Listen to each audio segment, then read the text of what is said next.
reserva del proceso al amparo del artículo 269, tercer párrafo del Código de Procedimientos Penales. No sé si tienen conocimiento de ese documento. A ver, de cuenta, en todo caso, está usted presente fundamente y está en el documento. Correcto. Se ha comunicado el deteriorado estado de salud de mi patrocinado. Como es de conocimiento del colegiado, él es un paciente oncológico de 88 años de edad. Ha sido internado en el mes de septiembre en el Hospital Militar Central para sus controles médicos. Tuvieron complicaciones, se le detectó una segunda neoplasia y esto generó una operación de emergencia el día 27 de septiembre del año 2023. Esta operación tuvo bastantes complicaciones, incluso tuvo una emergencia cardiológica que tuvo que ser resuelta con cardiovasculación, que se tuvo un infarto en el acto operatorio. Quedó con insuficiencia respiratoria, un cuadro de infección generalizado, hipertensión arterial que no fue controlada y otros diagnósticos. Esto ha generado que mi patrocinado durante todo el mes de septiembre y fines de octubre permanezca en la unidad de cuidados intensivos del Hospital Militar Central. Lamentablemente a la fecha su salud se ha resquebrajado, tiene complicaciones respiratorias, motivo por el cual se le ha realizado un procedimiento de traqueostomía para posibilitar una mejor ventilación, es decir, que tiene un tubo a la altura de la tráquea. Adicional a todo este cuadro, hace unos días se contagió de COVID, lo que generó mayores complicaciones a su delicado estado de salud. Estas complicaciones definitivamente generan procesos infecciosos recurrentes y a su vez ya están generando problemas en el sensorio, lo que evidencia que no tiene lucidez ni orientación en tiempo y espacio. Y actualmente está postrado en una cama. El día de hoy yo he ido al Hospital Militar Central, efectivamente no puede ni siquiera hablar, está postrado en la cama, necesita asistencia médica a las 24 horas y no está en las capacidades para manifestar su voluntad ni aceptando ni cuestionando un eventual fallo que emite el colegiado. En ese sentido, nuestro pedido se encuentra en el tercer párrafo del artículo 269 del Código de Procedimientos Penales, indica si el juicio llegara a las sentencias en que se haya incorporado el acusado impedido, el tribunal mandará reservar el proceso respecto de él, a menos que la sentencia sea absolutoria. Se están adjuntando todos los medios probatorios con los que cuenta esta defensa, que han sido otorgados por el Hospital Militar Central, y solicitamos que se declare fundado nuestro pedido en atención a lo que hemos expuesto. Eso es lo que hemos presentado, señor director de debates. Bien, se tendrá presente al momento de resolver. Bien, vamos a proseguir la sesión, vamos a poder dar lectura a la parte valoratoria de la sentencia, dado que es un documento extenso. Señor fiscal, ¿conforme?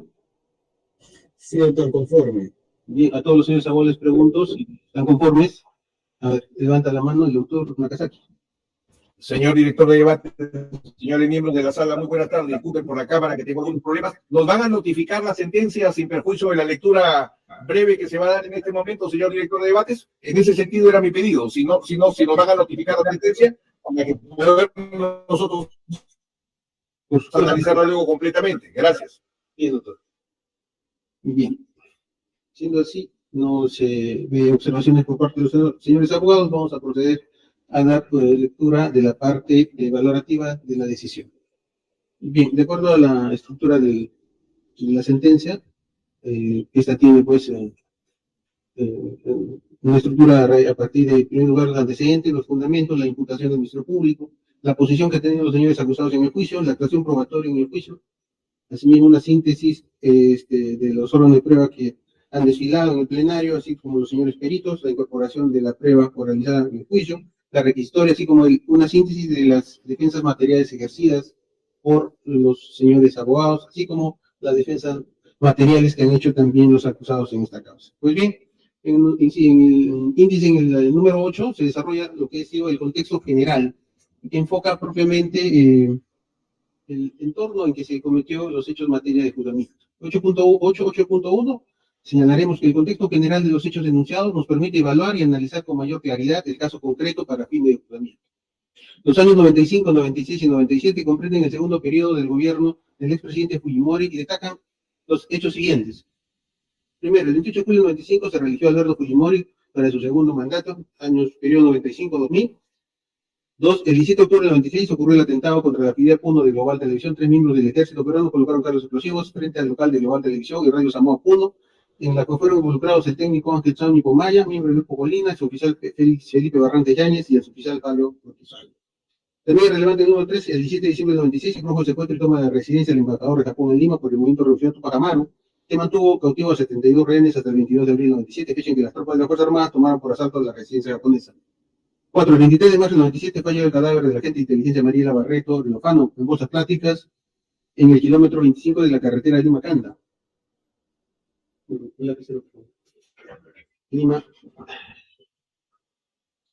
Lima-Canta. En esta temporalidad, Leonor La Rosa Bustamante se encontraba interna en el Hospital Militar Central Luis Arias Cereño.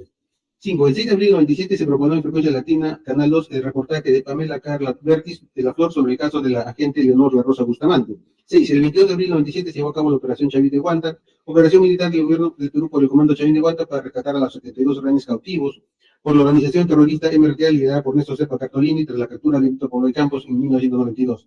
La operación se dio en el contexto de la crisis de la residencia del embajador de Japón en Perú y ha sido calificada como una de las operaciones de rescate más exitosas en la historia de la República. 7. El 28 de mayo del 97, el Congreso de la República destituyó a 3 magistrados del Tribunal Constitucional, Manuel Aguirre Roca, Guillermo Rey Terry y Delia Reboreo Marzanos, quienes opinaron por la ley de interpretación auténtica que permitía la tercera postulación presidencial de Fujimori que era inconstitucional. El 3 de julio del 97, el propietario de Frecuencia Latina, Canal 2, Baruch Hirschberstein, como consecuencia de las denuncias que durante ese año efectuó en su programa Contrapunto, fue objeto de represalia que lo llevaron a que fuera privado de su nacionalidad mediante resolución directora 107/1997, publicada en el Diario Peruano, el 13 de julio del 97, accionista mayoritario de este canal. El 19 de septiembre del 97, como apoyo de las fuerzas policiales por orden judicial, intervinieron Frecuencia Latina, Canal 2, y lo entregaron a la administración de este a Samuel y Wendell Winter, Susunaga, en adelante los hermanos Winter, con los accionistas minoritarios. Luego de esto, la línea informativa del canal cambió totalmente, dependiendo del gobierno y de las Fuerzas Armadas en todo momento.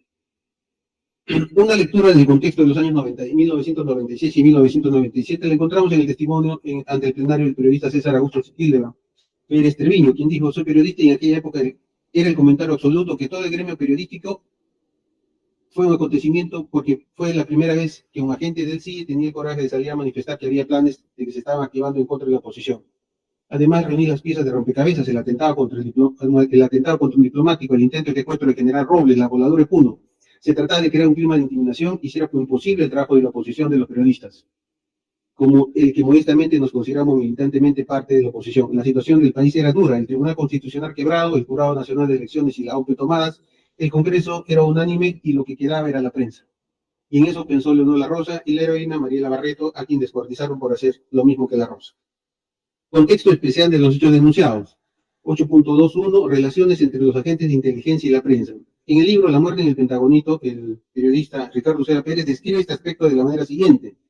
En el año 93, varios agentes de inteligencia de la fábrica establecieron relaciones con periodistas de varios medios. En algunos casos, estos contactos produjeron auténticas revelaciones, pero en otros casos no. En un momento dado, había agentes para todos los gustos y los medios empezaron a hablar de miembros del Grupo Colina por doquier, así como aumentar los crímenes sin verificar un poco. Ya hemos hablado de 2 impostores, Mesmer Carles Talledo y Clemente Alain Barrelón. Un tercero fue José Bazán, que se paseó por varias redacciones ofreciendo historias falsas. La lista puede seguir con operativos reales y falsos, seguimientos de periodistas por parte del CIE. Cuando se creó un mercado, es decir, una demanda de planes de inteligencia a tantos dólares la página, las ofertas llovieron y cada una traía más perseguidos que la otra. Durante esos años se creó el mito de la colaboración de 2 agentes de inteligencia, Mariela Barreto y Leonor La Rosa. Fue decisiva para los descubrimientos de los cadáveres de la Cantuta, dado que La Rosa denunció atroces tormentos en el sótano del CIE y Barreto apareció en Singapur a las afueras de Lima. La descalificación de la leyenda no era un tema menor. Las investigaciones posteriores mostraron que mintió y que los 4 oficiales acusados pasaron varios años en prisión injustificadamente. 8.2. Sobre los planes de inteligencia, desde el año 96 existieron el Plan Octavio, el Bermuda y el Plan Narval. Una de las consecuencias de las denuncias periodísticas de esos planes fue la búsqueda de quienes los habían filtrado a la prensa. Las consecuencias más obvias fueron las torturas del agente de inteligencia Leonor La Rosa Bustamante y el esclarecimiento del agente Barreto Barbando. No se trataba de una teoría, sino de planes concretos para aplicar una política de control sobre los medios de comunicación.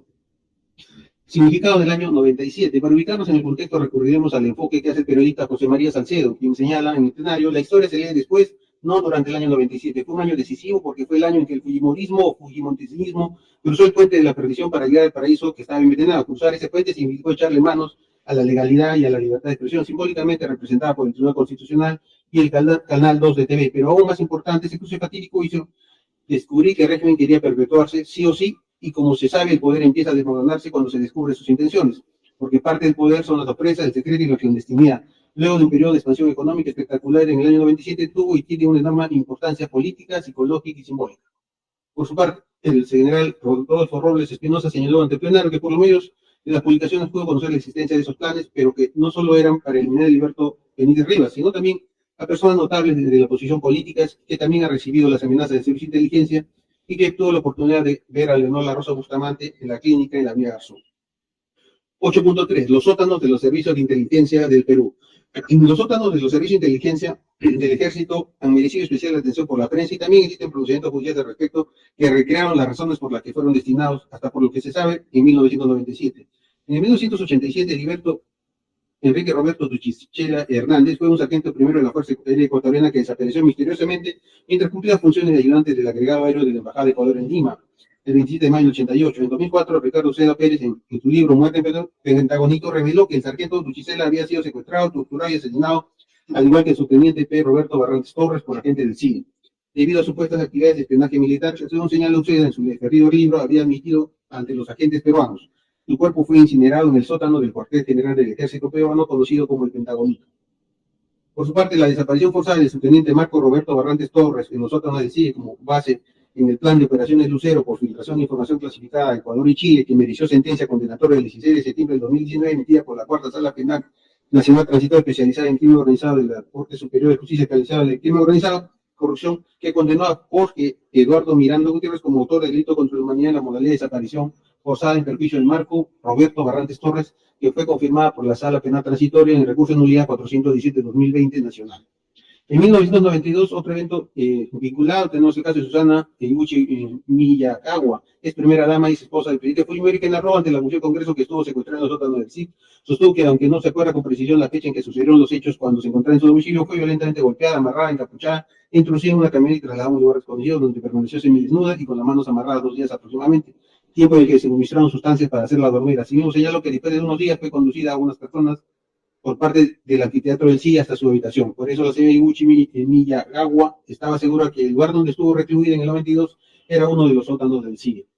Asimismo, tengo el caso del secuestro del perito Gustavo Andrés Borreque El Emboquen, el 6 de abril del 92, así como el empresario Samuel Dyer Ampudio, el 27 de julio del 92, fueron trasladados a los sótanos del CIE. Fue uno de los casos por los que fue enjuiciado y condenado a 25 años de cárcel el expresidente Alberto Fujimori en 2009. En 1993 también tenemos el grupo la desaparición de los estudiantes Martín Javier Roca Casas y Kenneth Ansualdo Castro y el catedrático Justinano Najarro, quienes fueron detenidos e internados en los calabozos del CIE y luego objeto de desaparición forzada.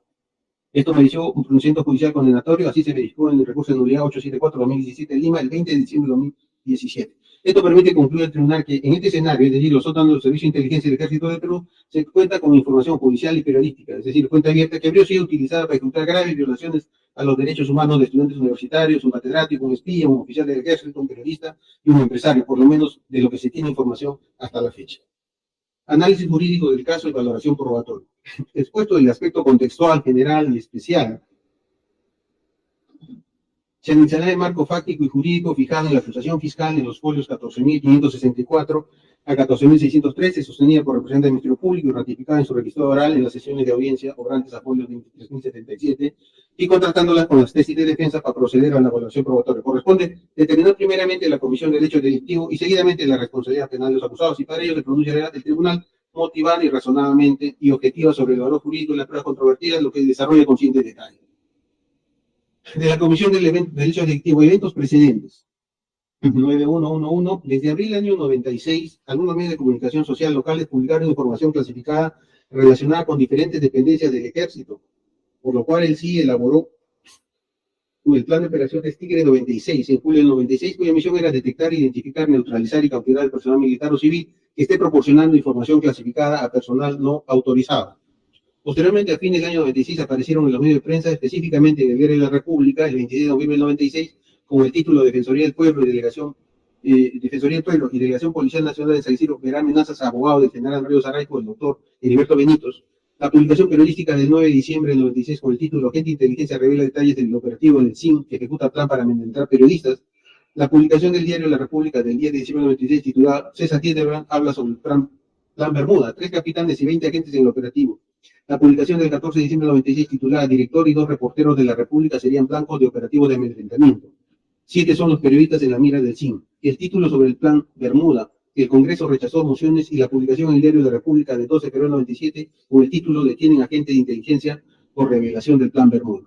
Estas noticias acreditarían que la prensa nacional a través del Diario de la República había filtrado información de inteligencia del ejército en contra de periodistas. En el mencionado plan Tigre 96 también se precisaba en su inciso 3 que una vez identificado plenamente el personal involucrado se denunciaría y se pondría a disposición del fuero privativo militar para que se determinase su situación legal de acuerdo a las disposiciones legales vigentes. Ratifican esta filtración los testigos de contexto como son el periodista del Mundo Cruz Vilches, quien laboraba en la unidad de investigación del Diario de la República en el año 96-97, que explicó, sin revelar sus fuentes, que fueron los propios grupos terroristas y familiares, así como personal de las entidades estatales, la Policía Nacional y el Ejército, quienes colaboraron con el periodismo. Estas fuentes proporcionaron el plan Bermuda.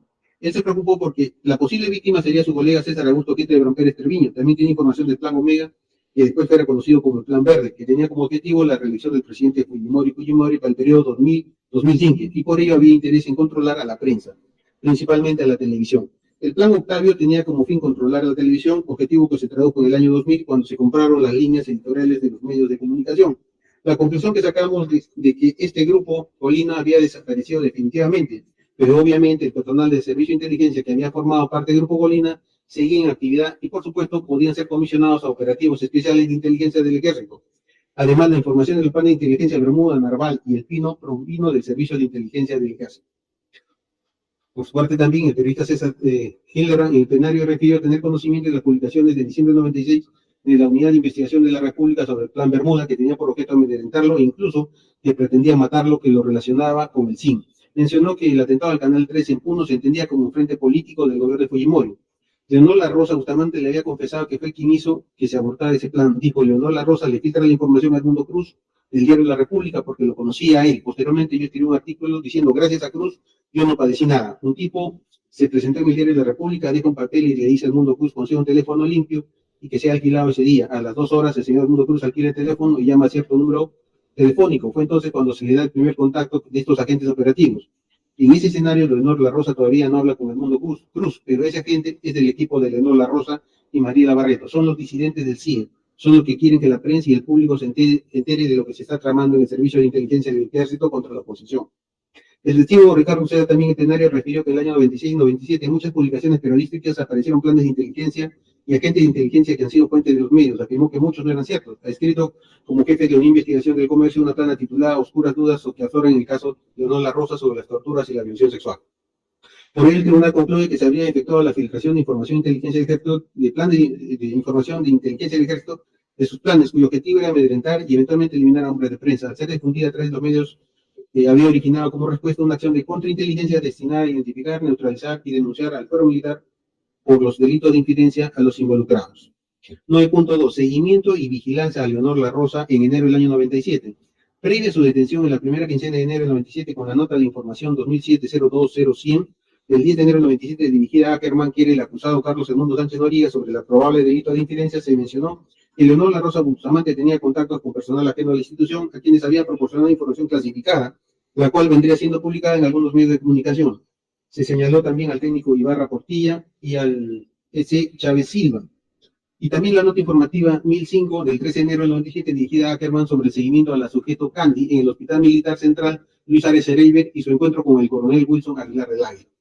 El testigo Alfredo Izaguirre Gallardo, en el plenario, es el jefe de búsquedas del CIE. Y fue teniente coronel en el CIE en el año 95-97, refirió que fue el autor del plan de operaciones del Pino que le efectuó a requerimiento del coronel Carlos Edmundo Sánchez Noriega para una empresa del Grupo Romero, que fuera mencionada en el Diario de la República del 14 de diciembre de 97. También refirió que había realizado una investigación interna y detectado que fue el agente Leonor La Rosa Bustamante quien se interesó por el plan mencionado cuando fue al departamento de dibujo y preguntó por la carátula del plan. Por eso, a requerimiento del coronel Sánchez Noriega, hizo el seguimiento a Leonor La Rosa Bustamante y elaboró las notas de inteligencia respectivas. El testigo Juan Yanqui Cervantes, quien fuera jefe de la DINTE, refirió que ante la publicación del Diario de la República sobre el plan El Pino, cuyo nombre lo conocían pocas personas, Carlos Edmundo Sánchez Noriega, jefe del CIE, solicitó realizar una investigación para detectar a los responsables. De acuerdo con lo estipulado por la Directiva Única de Funcionamiento del Sistema del Ejército, él como DINTE ante esta solicitud dio su aprobación y pidió autorización al comandante general. Así se inició la investigación. Después se dispuso el arresto preventivo de todos los sospechosos, dando cuenta a la DINTE y como estaba respaldada por reglamento del servicio del Interior y todas las normas vigentes le dio conformidad respectiva. El tribunal concluye así que el sí a cargo del acusado coronel Edmundo Sánchez Noye había ordenado el seguimiento de la sociedad agraviada antes de su arresto el 11 de enero de 97 por orden del entonces jefe de la DINTE, general Juan Yanqui Cervantes. 9.113, estado de salud de la agraviada. El jefe del Departamento de Psiquiatría del Hospital Militar Central Luis Arias Wilfredo Zorrilla Guamán ha concurrido al plenario y refirió que entrevistó al agraviado 3 días luego de reportaje televisivo e informó que en ese momento no presentaba ninguna sintomatología psíquica activa. En el año 94 estuvo internado en el Hospital Militar, donde ingresó por síntoma de parálisis en la mitad del cuerpo. Inicialmente se pensó que podría ser un problema neurológico. En la interconsulta psiquiátrica, el médico tratante Hernán Salidosa Huidrobo diagnosticó neurosis conversiva. Recordó y se ratificó de sus pericias psiquiátricas planteadas al Leonardo Larroce, y en el peritaje médico de 1995 intervino el doctor Víctor Espinosa Cáter junto a Tazo Peláez. El doctor Luciano Vega Grados, también médico internista, señaló que evaluó física y psicológicamente la gravedad el 14 de febrero de 97, a revisar la historia clínica, vio que había sido hospitalizado en 2 oportunidades de neurología y psiquiatría. Se entrevistó con el doctor Wilfredo Zorrilla y tenía un diagnóstico definitivo, neurosis conversiva con rasgos psicopáticos. No observó que haya sido maltratada física ni psicológicamente. Durante el juicio oral, en la audiencia 131 del psiquiatra Moisés Ponce Malaver, procedió a ratificarse el informe psiquiátrico que fue objeto de ratificación pericial a nivel de instrucción a hoja 5124, donde se ratifica que con el doctor Sotelo Trinidad precisó que fueron 2 entrevistas con la paciente Leonor La Rosa que fueron suficientes, que la persona era mentalmente sana, que estaba en contacto con la realidad, que no había perdido la razón, se daba cuenta de lo que decía y lo que hacía. Explicó que los exámenes 94 y 95 que determinaron que Leonor La Rosa Bustamante era una persona con rasgos psicopáticos, en 97 no eran excluyentes, que encontró rasgos disociales caracterizados por no respetar las normas, por manipular, por no sentir sentimiento de culpa, que aparecieron descritos en la parte de niveles de defensa. Los mecanismos de primer y segundo orden, que son de las personas normales, y los de cuarto y quinto orden, ya están relacionados a la psicosis, lo que comúnmente se llama locura. Dijo que los rasgos que hemos encontrado de la personalidad disocial tienen muchos rasgos de personalidad histriónica. Nuestro examen dice que tiene una personalidad dentro de los parámetros normales con rasgos histriónicos y disociales. La hiperrepresión, la hipersupresión, la hipercaptación, la susceptibilidad y obstinación, que son los mecanismos de primer orden. Hiperrepresión quiere decir que la persona se aguanta de lo que quiere decir. Puedo ver en el relato que decía, y yo me aguantaba para no darles gusto, nos dijo, controlé mis lágrimas de rabia e impotencia, son ejemplos, y dice, y me puse a silbar y tararear hasta que me sacaron de la celda. Mecanismo de segundo orden que prefieren guardar silencio, que se aísla o se calla. A eso se refieren los rasgos histriónicos. Encontró rasgos también disociales. Uno de ellos fue la forma de actuar de la gravedad durante la adolescencia. Dijo, hay cosas que ella no dice la verdad, que miente, por lo menos no es sincera, que no experimenta sentimiento de culpa, no cumple normas, tiene problemas de inserción social, que hay situaciones conflictivas que le atraen, que tiene capacidad de convencer, de sugestionar y por tanto enreda a las personas, que es egocéntrica, que tiene finalidad efectiva en sus relaciones sociales, son superficiales y que generalmente no es sincera. Declaró que exagera, magnifica de lo que ocurrió y pone un ejemplo al fiscal. Él examina diciendo, hay una señora que me dice que encontró a su esposo con un amante y que la amante le tiró un cocacho en la cabeza y le preguntó qué ocurrió después. Y me dice que estoy con una hemorragia, que no para. Le digo, ¿hemorragia dónde? Y dice, vaginal. Nadie duda que dicho cocacho, como ella lo menciona, pero que un cocacho causara una hemorragia vaginal, eso no es cierto, eso es una exageración. Lo mismo ocurre en este caso, la señora sufrió algún tipo de lesión como describe, pero ella lo está magnificando, dramatizando la situación. No ha inventado, ha exagerado. La señora puede haber escondido, ocultado algunos hechos graves que le puede haber sucedido. Lo afirmo por los 2 tipos de personalidad que ella tiene. Uno, la insensibilidad, es decir, callarse, ocultar, tergiversar las cosas, tanto disociales como los histriónicos. Ambos manipulan. La persona dice lo que le interesa o lo que le conviene. Finalmente indicó que las conclusiones de arribado no eran distintas a las del hospital militar. Por su parte, el médico Manuel Sotelo Trinidad en el plenario se ratificó desde la pericia psiquiátrica. El examen comprendió la evaluación del tipo de personalidad de diferentes aspectos de su estado mental para determinar si presentaba trastorno o enfermedad mental. La gravedad fue examinada y se concluyó que no tenía alteraciones psicopatológicas de psicosis. Se explicó que la neurosis histérico-conversiva se caracteriza en que la persona tiene esa ansiedad en alguna parte de su cuerpo, la ha somatizado. No puede mover la pierna, en realidad no es una enfermedad de origen real, sino que es un cuadro que aparece por esa ansiedad que la persona canaliza a una parte del cuerpo. Al evaluar a la paciente de La Rosa, se observó un daño cerebral, daños difusos a nivel cortical, un problema orgánico estructural. El diagnóstico de neurosis histérico-conversiva entonces no podía ser sostenido.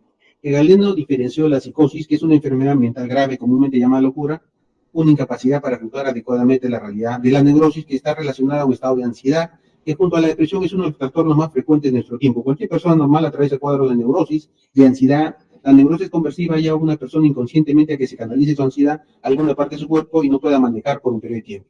Refirió que no dijeron que la grave estuviera con trastorno de personalidad disocial, sino que tenía una personalidad dentro de lo normal, donde los rasgos histriónicos y sociales estaban en alguna manera más marcados, pero dentro del rasgo de normalidad.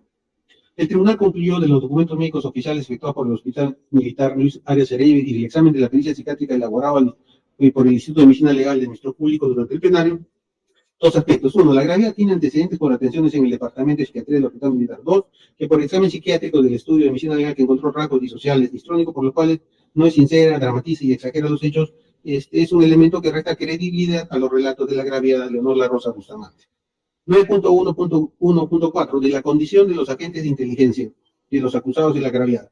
Corresponde precisar que los ahora acusados y la agraviada son hombres y mujeres de Servicio de Inteligencia Ejército del Perú, conocidos como los soldados del silencio. Estos por formación deben estar imbuidos de conocimiento de inteligencia, específicamente sobre técnicas y procedimientos de operaciones especiales, fundamentalmente clandestinas, para la obtención y búsqueda de información, y poseer, entre otras cualidades naturales y adquiridas, acorde con el desempeño de su labor, habilidades y actitudes desarrolladas mediante la educación.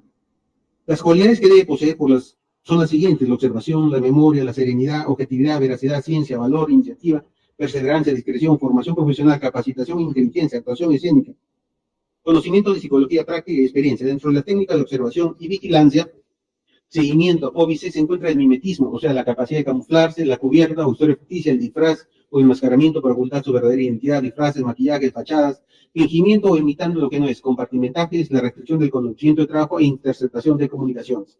La doctrina y literatura de las operaciones especiales de inteligencia y contrainteligencia están contenidas en el Manual de Ejército 3820 y en el Manual de Equipos Básicos de Inteligencia M3823.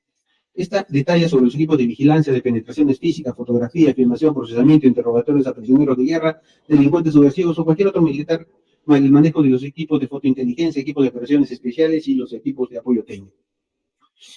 El acusado Eduardo Carlos Sánchez Noriega, a la fecha de los hechos, era el jefe de Servicio de Inteligencia del Ejército. El acusado José Rafael Domingo Salinas Utunaga tenía grado de teniente coronel del CIE de contrainteligencia. El acusado Ricardo Andes Locojazo tenía grado de mayor y laboraba en el CIE como jefe de operaciones especiales. El acusado Percy Salcedo Sandoval tenía grado de mayor y laboraba en el CIE como jefe del PCI. El acusado Madeleine Campos Guamán se desempeñaba como suboficial agente del CIE en el Departamento de Contrainteligencia, y la agraviada La Rosa Bustamante era agente de inteligencia asignada al CIE 7, Departamento de Instrucción y Doctrina.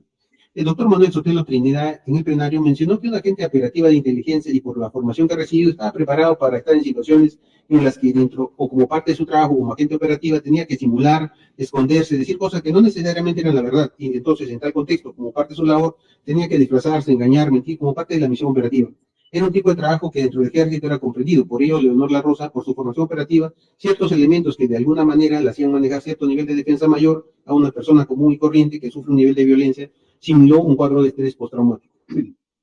Por ello, el tribunal concluye que los actores del caso en materia de juzgamiento tienen una preparación profesional y técnica para actuar en diferentes a un ciudadano civil común, como lo puede ser un estudiante, un campesino, un empresario, etc.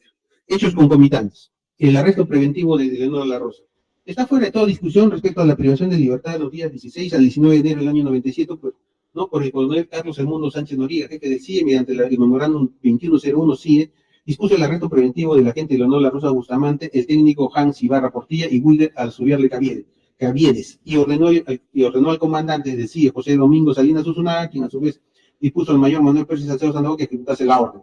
Este requirió el apoyo de la suboficial Madeleine Campos Guamán para conducir a la agraviada a la sala de interrogatorio del CIE, donde fue interrogada por el comandante José Rafael Domingo Salinas Utunaga. Estos interrogatorios quedaron registrados en los videos que han sido visualizados de la sesión de audiencia 126 y el 11 de mayo del 2023, estando presente la agraviada, quien reconoció en el video al enfermero Elías Alía Guerrera del CIE y al comandante Rafael Domingo Salinas Utunaga. La ministra fue de toda discusión respecto a la privación de libertad que continuó los días del 11 al 19 de febrero, en medio del oficio 174-97 del 11 de febrero del 97, que permaneció hasta el 29 de febrero del 97, fecha en que fue trasladada al Hospital Militar Central Luis Arias Heredia. El tribunal concluye que está acreditada la permanencia física del 16 al 19 de enero del 97 y luego del 11 al 19 de febrero del 97 de la gravedad al interior de las instalaciones del Servicio de Inteligencia del Ejército. 9.121 sobre las lesiones graves atribuidas. El Ministerio Público en la acusación fiscal, en el inciso 6.2, en la calificación del delito de lesiones graves, precisa como norma aplicable el Código Penal, artículo 121, inciso 3.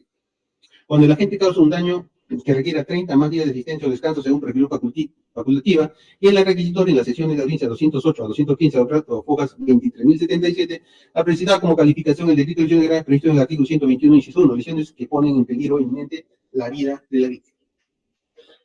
A decir de Prado Saldarriaga, el legislador nacional Tradicionalmente desarrolla una técnica dual para tipificar los delitos de lesiones. En efecto, ha procurado identificarlos y diferenciarlos a partir de dos clases de indicadores: el cualitativo, en que está referido a la naturaleza o la magnitud propia de la lesión inferida, así como a su relevancia jurídica, y otra de índole cuantitativa, en la cual se basa en los requerimientos de asistencia médica que demanda la lesión y en la capacidad laboral que genera el daño producido en la salud de la víctima. En ambos casos se requiere un examen médico que certifique ambos efectos y lo requiere a través de un número determinado de días.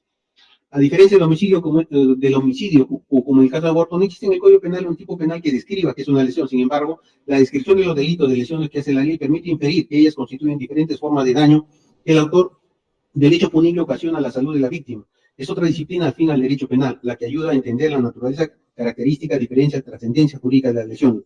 Se trata de la medicina legal, la cual ha desarrollado un sistema de conceptos y clasificaciones que permiten reconocer y distinguir a las lesiones. Por ejemplo, ella marca las distinciones a partir de las características particulares de las lesiones, aludiendo a lo que hay contusiones, heridas, quemaduras, etc. Pero también distingue otra clase específica de lesión a partir del medio empleado para ocasionarlo, como por ejemplo el empleo de armas, por el uso de instrumentos contundentes o por la aplicación de corriente eléctrica, etc. Ahora bien, lo que aporta la ley penal para tipificar las formas punibles de las lesiones responde a un indicador normativo de gravedad, el cual, como ya se mencionó anteriormente, se representa en indicadores cualitativos de propia naturaleza del daño o lesión inferida y cuantitativos el número de días de tratamiento médico, incapacidad laboral o descanso médico prescrito que la lesión genera. El artículo 121 del Código Penal registra con detalle los indicadores cualitativos y cuantitativos que corresponden a las lesiones dolosas graves. A partir de ello señala que tiene la condición de tales las siguientes: las que ponen en peligro inminente la vida de la víctima. La ley, en modo innominado, califica de extrema gravedad de la lesión inferida por el riesgo concreto, inminente y técnicamente apreciado que representa el daño ocasionado para la vida del agraviado. Debe tratarse de un riesgo de muerte, que es propio del tipo de lesión de los órganos comprometidos por ella o la eficacia particular del medio empleado. Sin embargo, es menester que la agresión que provocó la lesión no haya estado dirigido a matar a la víctima, ya que en tales casos la conducta lesiva debería ser considerada una tentativa de homicidio. La sentencia AB 19-2001, sentencia condenatoria a Abeldo Fujimori por el caso Barros Altos y La Cantuta, se produjo un atentado que dio un resultado 15 personas muertas y 4 heridas por disparo de arma de fuego. A estos 4 agraviados los proyectiles se les impactaron, ocasionaron heridas perforantes y penetrantes de diferente significado que comprometieron órganos vitales que requirieron 10 días de atención propia y 120 días de incapacidad médico-legal. Se puso en riesgo su vida y se trató de lesiones de necesidad mortal. El originario artículo 121 del Código Penal castiga al que causa a otro un daño grave en el cuerpo de la salud, identifica 3 supuestos de lesiones, están referidos a la importancia del resultado producido y por su gran naturaleza requieren un tratamiento médico o quirúrgico. Son los siguientes: son los que ponen en peligro inminente la vida de la persona, el daño del cuerpo, la integridad corporal o la salud psicofisiológica, ha de ser grave. El legislador define la gravedad de la lesión incorporando circunstancias cualificantes obligatorias. Entre ellas, y a los efectos de la presente causa, se entiende las lesiones que ponen en peligro la vida; B, las que causan invalidez permanente; C, las que requieren 30 o más días de asistencia o descanso o prescripción facultativa. En el supuesto de peligro inminente de la lesión, por sus características y entidad de la herida, así como las condiciones o constitución del sujeto pasivo, ha de ocasionar un peligro concreto, real, atenuante que compromete seriamente la vida de la víctima. Esta es la lesión inferida, apareja la posibilidad cierta de complicaciones, las que por lo general provienen cuando se daña principalmente órganos y tejidos internos. La víctima debe haber estado en un real trance de morir. Conforme a la acusación y la regla fiscal, la afectación de la integridad física de la suboficial de la razón se sustenta en 3 evidencias médicas. La primera, en enero del 97, a raíz del incidente reportado por el jefe de permanencia del CIE en el baño del alojamiento del CIE 2, el 18 de enero del 97 a las 23:30, se derivó a la gravedad a la Hospital Central Luis Ares Cerebra a las 13 horas del día 19 de enero del 97, lo que fue anotado en el registro de historia clínica durante a folios 7800, folio 7800 de tomo 22. Llegó a emergencia por presentar un dolor a nivel lumbar y cráneo, luego de la caída, por lo que el médico de guardia ordenó la hospitalización y cursó interconsulta neurología, especialidad que ordenó su hospitalización, ingresando a la habitación 20 bajo el diagnóstico lumbalgia aguda postraumática. Al respecto, el doctor Alberto París, en el plenario, en la ratificación del peritaje 56817 PFAR y 68861 PFAR, dijo: en referente al ingreso de la Rosa el 18 de enero del 7 por haber presentado desvanecimiento con caída y golpe en la región dorsal, y el desvanecimiento se le conoce como síncope, perder el conocimiento, perder el equilibrio, que se le puede dar por múltiples factores circulatorios o por un problema metabólico. Y lo que me llamó la atención era que tenía un examen de glucosa en sangre, tenía 51 ml por decilitro, que sería bajo, y la hipoglucemia también puede ocasionar sensación de desvanecimiento y compromiso en la estabilidad. La glucosa se considera normal entre 70 y 100, menos de 70 es hipoglucemia y puede ocasionar desvanecimiento. El TEC es un traumatismo encefalocraneano que puede ser leve, moderado o grave. Leve es un golpe que no trae mayor compromiso de conciencia, y lumbalgia aguda postraumática es un dolor de la cintura por golpe. El galeno se ratificó del certificado médico legal 56817, que era para encontrar algún tipo de responsabilidad médica en el manejo de las intervenciones de Leonor La Rosa Bustamante. Indicó que el acto médico se cumplió. Explicó que la metrorragia es un sangrado que se presenta en la paciente y fue correcto. El manejo quirúrgico también fue el correcto. La etiología, es decir, por qué se produjo el paro cardiorrespiratorio, tiene muchos factores, entre ellos y principal el reflejo vagal. Hay un nervio que regula las secreciones del ritmo cardíaco y que puede dar lugar a un paro cardiorrespiratorio. El tratamiento de atención que se le brindó fue oportuno y adecuado porque salió del paro, con lo que concluyeron que los médicos actuaron dentro de lo establecido por la ciencia médica. Los peritos Manuel Sotero Trinidad, de la especialidad de ginecología, obstetricia, y el doctor Pacheco Carranza, de psiquiatría, se ratificaron de la pericia médico legal 5817. El 5 de junio de 98 precisó que el doctor Sotero Trinidad, que su intervención fue como director, no para realizar la junta médica, le facilitaron la historia clínica. En el hospital solo fue un análisis de historia clínica. Dijo, generalmente cuando hay este tipo de incidentes en los hospitales, ya sea el técnico de enfermería o enfermeras o los propios médicos, se transcribe la historia clínica y nosotros al leer eso colocamos en la mano derecha y en el pie izquierdo. En el pie izquierdo derecho tenía lesiones por quemadura, eran lesiones necróticas que tenían un tiempo de evolución, no eran en ese momento hospitalarios, no se encontró ninguna irregularidad en la historia clínica.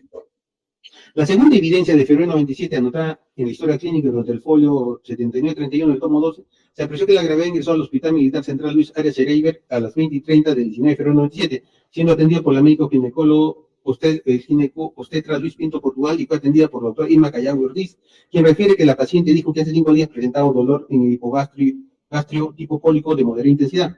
Además presentaba sangrado rojo, claro, de abundante cantidad, acompañado de dolor de cólico y que negaba molestias urinarias. El diagnóstico fue metrorragia de etiología determinada. Al respecto, con el certificado médico legal 26923 PFHC del 17 de junio de 2002 a folio 2215, el tomo 7, se determinó que la causa de la hemorragia uterina de Leonor La Rosa era de origen disfuncional, que guarda relación a evento vital estrés, y que el tratamiento de hemorragia uterina no pone en riesgo la integridad física de la paciente, excepto complicaciones relacionadas con la ejecución del procedimiento de la anestesia y otros factores. El degrado uterino como tal no lleva o deja secuela de problemas neurológicos. Los doctores Pacheco Carranza, Moisés Ponce Malaver y Alberto Pérez se ratificaron en el certificado médico legal 26923 del 16 de junio de 2003. El doctor Ponce Malaver refirió como psiquiatra que el estrés y las situaciones emocionales conflictivas se acompañan de disfunciones ovulatorias y pueden ser la causa de la metrorragia, a menos que se haya probado otra causa. Roger Pacheco Carranza refirió como ginecobstetra que una hemorragia es disfuncional porque guarda relación con un evento estresante de distinto tiempo, dependiendo de los traumas, que pueden ser psicológicos o pueden ser traumas físicos. Estos traumas producen estrés, desbalance hormonal, y ese desbalance produce hemorragia uterina. El doctor Alberto Paredes Pérez señaló que está de acuerdo con la definición de hemorragia uterina disfuncional, hemorragia cuando no se encuentra patología desde el punto de vista orgánico o desde el punto de vista traumático por el desbalance hormonal. Agregó Roger Pacheco Carranza que la hemorragia de 990 centímetros cúbicos que presentó La Rosa no puso en riesgo su vida, era manejable.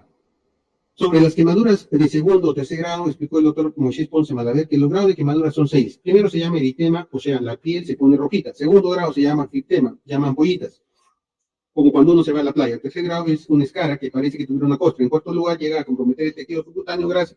Quinto compromete el músculo. Y el sexto llega al hueso. La quemadura de segundo o tercer grado son ampollitas y escaras. Así lo menciona a Fojas 20.182 del tomo 51, como una costra. Sobre la causa real o probable puede ser un cable, un alambre, una madera, rojo vidrio. Asintió con la clasificación que hace el doctor Paredes Pérez. Precisó Ponce Malaver que una fuente está en el libro de Medicina Legal de Emilio Federico Pablo, en la página 523. La tercera incidencia de lesiones por quemaduras se ubica en el registro de información médica obrante a folios 80-55 del tomo 22 del 6 de marzo del 97, efectuado por el doctor Vela Piscón, donde se advirtió por primera vez y se dejó constancia que la grave presentaba lesiones necróticas compatibles con quemaduras en la mano derecha y pie izquierdo. El Ministerio Público sustenta su tesis acusatoria de las lesiones por quemaduras en las evaluaciones periciales, primero en el certificado médico legal 144 BM del 24 de junio del 97, contenido en el oficio transcriptorio 3344 EPN y ML 10.000 de 13 de septiembre de 2000, obrante a folio 643 y 45, tomo 2, donde los peritos que las concluyen según la historia clínica del Hospital Central Luis Arias Schereiber concluyen cicatrices hipercrómico con características de secuela de quemadura 2 y 3 grados causadas por contacto directo con objeto caliente. 2. Secuela encefalopatía hipóxica con paro cardiorrespiratorio, que según historia clínica se produjo en postoperatorio inmediato en el grado uterino. 3. Actualmente con funciones vitales estables entre los parámetros normales, firmado el doctor José Paredes Pérez, quien al ser examinado por el certificado médico legal 144 del 11 de abril de 97 se ratificó el penario. Se le preguntó cuál es la intensidad o gravedad de cada una de las quemaduras y según el certificado médico en qué parte del cuerpo encontró quemaduras de segundo grado y en qué partes las quemaduras de tercer grado. Respondió que las calificó sin considerar el lugar, pero eran solamente extremidades de la paciente. Analizando esta respuesta de Galeno, se apreció una falta de exacticidad en el examen de la gravedad. Luego se le preguntó, ¿es posible que las quemaduras de segundo grado y tercer grado que usted encontró en La Rosa puedan ser causadas por un cautel eléctrico? Dijo que era posible. En igual línea no es concluyente. Consideramos que debió ordenar una interconsulta a un cirujano plástico que califique la lesión y la causa. Se le preguntó, ¿podría dar un aproximado de cuánto tiempo atrás se habría ocasionado la lesión contando desde el 12 de abril del 97? Dijo, no se puede precisar fecha, pero como vuelvo a decir, esto ya no tuvo un mes de antigüedad. Con esta respuesta, el médico ubicaría la temporalidad del evento criminoso el 12 de marzo del 97, por tanto, fuera del 19 de febrero del 97, cuando se habrían producido las quemaduras en cuestión. Se le preguntó, para realizar la evaluación física a la señora, no se le preguntó por los antecedentes de cómo se había ocasionado. Dijo, bueno, de acuerdo al certificado de la salud de la persona, lo que se refería en ese momento era quemaduras en las extremidades y falta de sensibilidad en el miembro superior derecho. Entonces, el estado de salud era cómo se encontraba en ese momento. Al ser preguntado por la defensa sobre su expertise en quemaduras, dijo, ¿cuál era su especialidad en el mes de febrero del 97? Dijo, era médico internista. Se le preguntó, ¿tenía usted experiencia en el rubro de quemaduras? Dijo, sí. Yo tenía 4 años de experiencia como médico legista y claro, no era muy frecuente las quemaduras, pero he visto casos de quemaduras, pero no era muy frecuente los casos. Esto evidenció una parte de expertise en el tema de quemaduras. Además, el ADENO debió recurrir a la interconsulta a un especialista de dermatología o cirujano plástico con experiencia o en su defecto en la especialidad de quemados. El acto médico legal, a no haber precisado o consignado explícitamente en el certificado médico legal la frase que ponga en peligro la vida de la gravedad, ni afectado a la funcionalidad de algún miembro u órgano, o la asistencia o descanso exceda de los 30 días, y en la misma línea interrogatoria fiscal tampoco se orientó en destacar estos elementos normativos de este tipo, lo que afecta la calificación de la lesión como grave. Segundo, el certificado 219 BNL del 24 de junio del 97, AFOCA 648 del tomo 2. En una visita domiciliaria de la clínica San Martín de Porres, en forma presencial, se describe piel elástica, se aprecia cicatriz hipercrómica de más o menos 1.7 centímetros en pulpejo de un dedo, mano derecha, máculas hipercrómicas en articulaciones interfálicas 1, 2 y 3, 5 dedos en mano derecha, lecho angular, 2 dedos de mano, segundo dedo de mano derecha con coloración hipercrómica, mácula hipercrómica en la cara posterior y borde interno en mano derecha y otra en cara interna de muñeca derecha, cicatriz hipercrómica de más o menos 0.5 centímetros de diámetro en región maleolar externa de pie derecho, mácula a nivel de tendón de Aquiles derecho. Conclusión. La examinada paciente somos de opinión que en la actualidad se encuentra clínicamente estable, con funciones vitales dentro de los parámetros normales. Con respecto a su estado neurológico, su evolución es estacionaria. Presenta secuelas de quemadura, segundo y tercer grado. Firmado, doctor Jorge Paredes Pérez. El certificado médico legal 1952 CHLJ, del 15 de julio de 1997, oral de folio 650, 651, tomo 2, concluye, revisar historia clínica, somos de opinión que se trata de una mujer con secuela de encefalopatía hipóxica, post-paro, cardiorrespiratoria y secuela de quemadura, según evolución con funciones vitales estables en terapia de rehabilitación. El certificado médico legal 26923 PFHC del 16 de junio del 2020, obrante a folios 2015, tomo 7, consigna vista de historia clínica 450350 del Hospital Militar, Junta Médica sobre posibles causas y agentes causantes de lesiones y quemaduras que presenta la grave en el certificado 144 del 11 de abril del 97, fueron quemaduras de segundo y tercer grado y el agente causante fue objeto incandescente. Los médicos legistas han concurrido al plenario, el doctor Ángel Miñano Robles y Juan Paredes Pérez. Se ratificaron de las pericias 219 y 1952 que realizó conjuntamente con los médicos Jorge Paredes Pérez. Se realizó una visita médica a La Rosa en la clínica San Martín de Porras, solicitada por el Juzgado Penal Corporativo Nacional. Auscultaron físicamente a la paciente viendo la historia clínica, le hicieron un examen médico. Dijo, sobre su estado neurológico era estacionario, encontraron secuelas de quemaduras, como se ocasionaron no era posible determinar. Como se ocasionaron no sería posible determinarlo. Las quemaduras tienen diferentes orígenes físicos, químicos, pueden ser asociados al fuego, pueden ser diferentes formas. No puedo precisar cuál fue la agente. Una quemadura de segundo grado deja una mácula y una de tercer grado una cicatriz. Las máculas desaparecen según la persona, podrían ser de 4 semanas, incluso meses. Depende de la persona, la piel de cada persona responde diferente. Las máculas se mantienen un tiempo prolongado, podría ser meses. Lo que se va a mantener son las cicatrices, meses. No se establece en el certificado la causa u origen de las quemaduras. Se le preguntó, ¿usted puede determinar la antigüedad de esas heridas? Dijo que no puede determinar la data. Preguntó, generalmente en el formato aparecen días de incapacidad. ¿Por qué no se llenó? Dijo, el estado de salud no tiene valoración médico-legal, simplemente es el estado del paciente. Luego de ser determinado en el peritaje 1952, HCL señaló que se hizo por orden del juzgado corporativo y revisó la historia clínica de la paciente. No hubo examen físico, solo evaluó la historia clínica. En rigor, un reconocimiento médico-legal de integridad física busca perenizar las lesiones mediante descripción detallada de toda lesión o secuela, reconocer el agente causante de dicha lesión y realizar una valoración legal cuantitativa correspondiente con la finalidad de ayudar a determinar la etiología médico-legal de las mismas. El Código Procesal Penal, en su artículo 199, en el sentido más técnico, establece que en el caso de lesiones corporales se exigirá al perito que determine el arma o instrumento que haya ocasionado, si dejaron o no deformaciones, y las señales permanentes en el rostro puestos en peligro, la vida causada de enfermedad incurable o la pérdida de un miembro u órgano, y en general todas las circunstancias que conforme al Código Penal influyen en la calificación del delito. Para que un médico legista pueda emitir un juicio valorativo en términos de certeza y probabilidad con respecto al instrumento o arma que ocasionó la lesión, es necesario tener información adicional relacionada con el estudio de la escena de los hechos, características del hecho, circunstancias previas al suceso, manifestación policial o fiscal de los involucrados, así como de los testigos y resultados de los exámenes periciales y otros indicios, evidencias materiales, ingeniería forense, examen físico, químico, biología forense, etc. Sin esta información de interés criminalístico, el perito estaría emitiendo una opinión personal especulativa, sin base ni fundamento científico, con lo cual realiza un acto médico subestándar, transgrediendo la ley de trabajo médico, así como lo dispuesto por el colegio médico, siendo un acto imprudente que puede conllevar a errores de apreciación a los órganos jurisdiccionales. En los dictámenes periciales 144 BML del 11 de abril 97, el certificado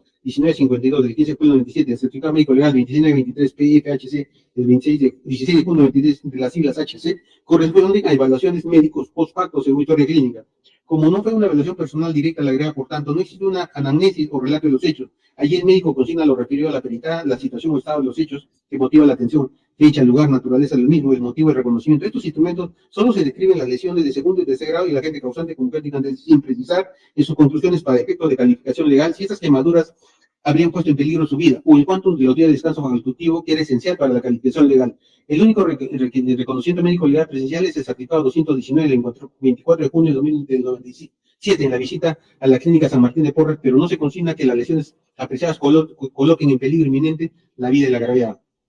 No se advierte que los exámenes los peritos hayan requerido interconsulta a un especialista, como puede haber sido un cirujano estético, requirió exámenes auxiliares complementarios o a la información médica especializada para determinar el tipo o magnitud de la lesión, indicando las interconsultas a especialistas. Tampoco han valorado el daño corporal con una tabla referencial de valoración médico-legal de lesiones en adultos. No han podido describir tipo, forma, coloración, dimensiones, trayectoria, compromiso con otras estructuras, señaladas en la guía de atención facultativa, descanso médico-legal, las eventuales complicaciones o revaluaciones para un informe pericial post facto ampliatorio. Actualmente se periodizan las lesiones evaluadas con tomas fotográficas que forman parte del informe que hubiera sido determinante para el caso.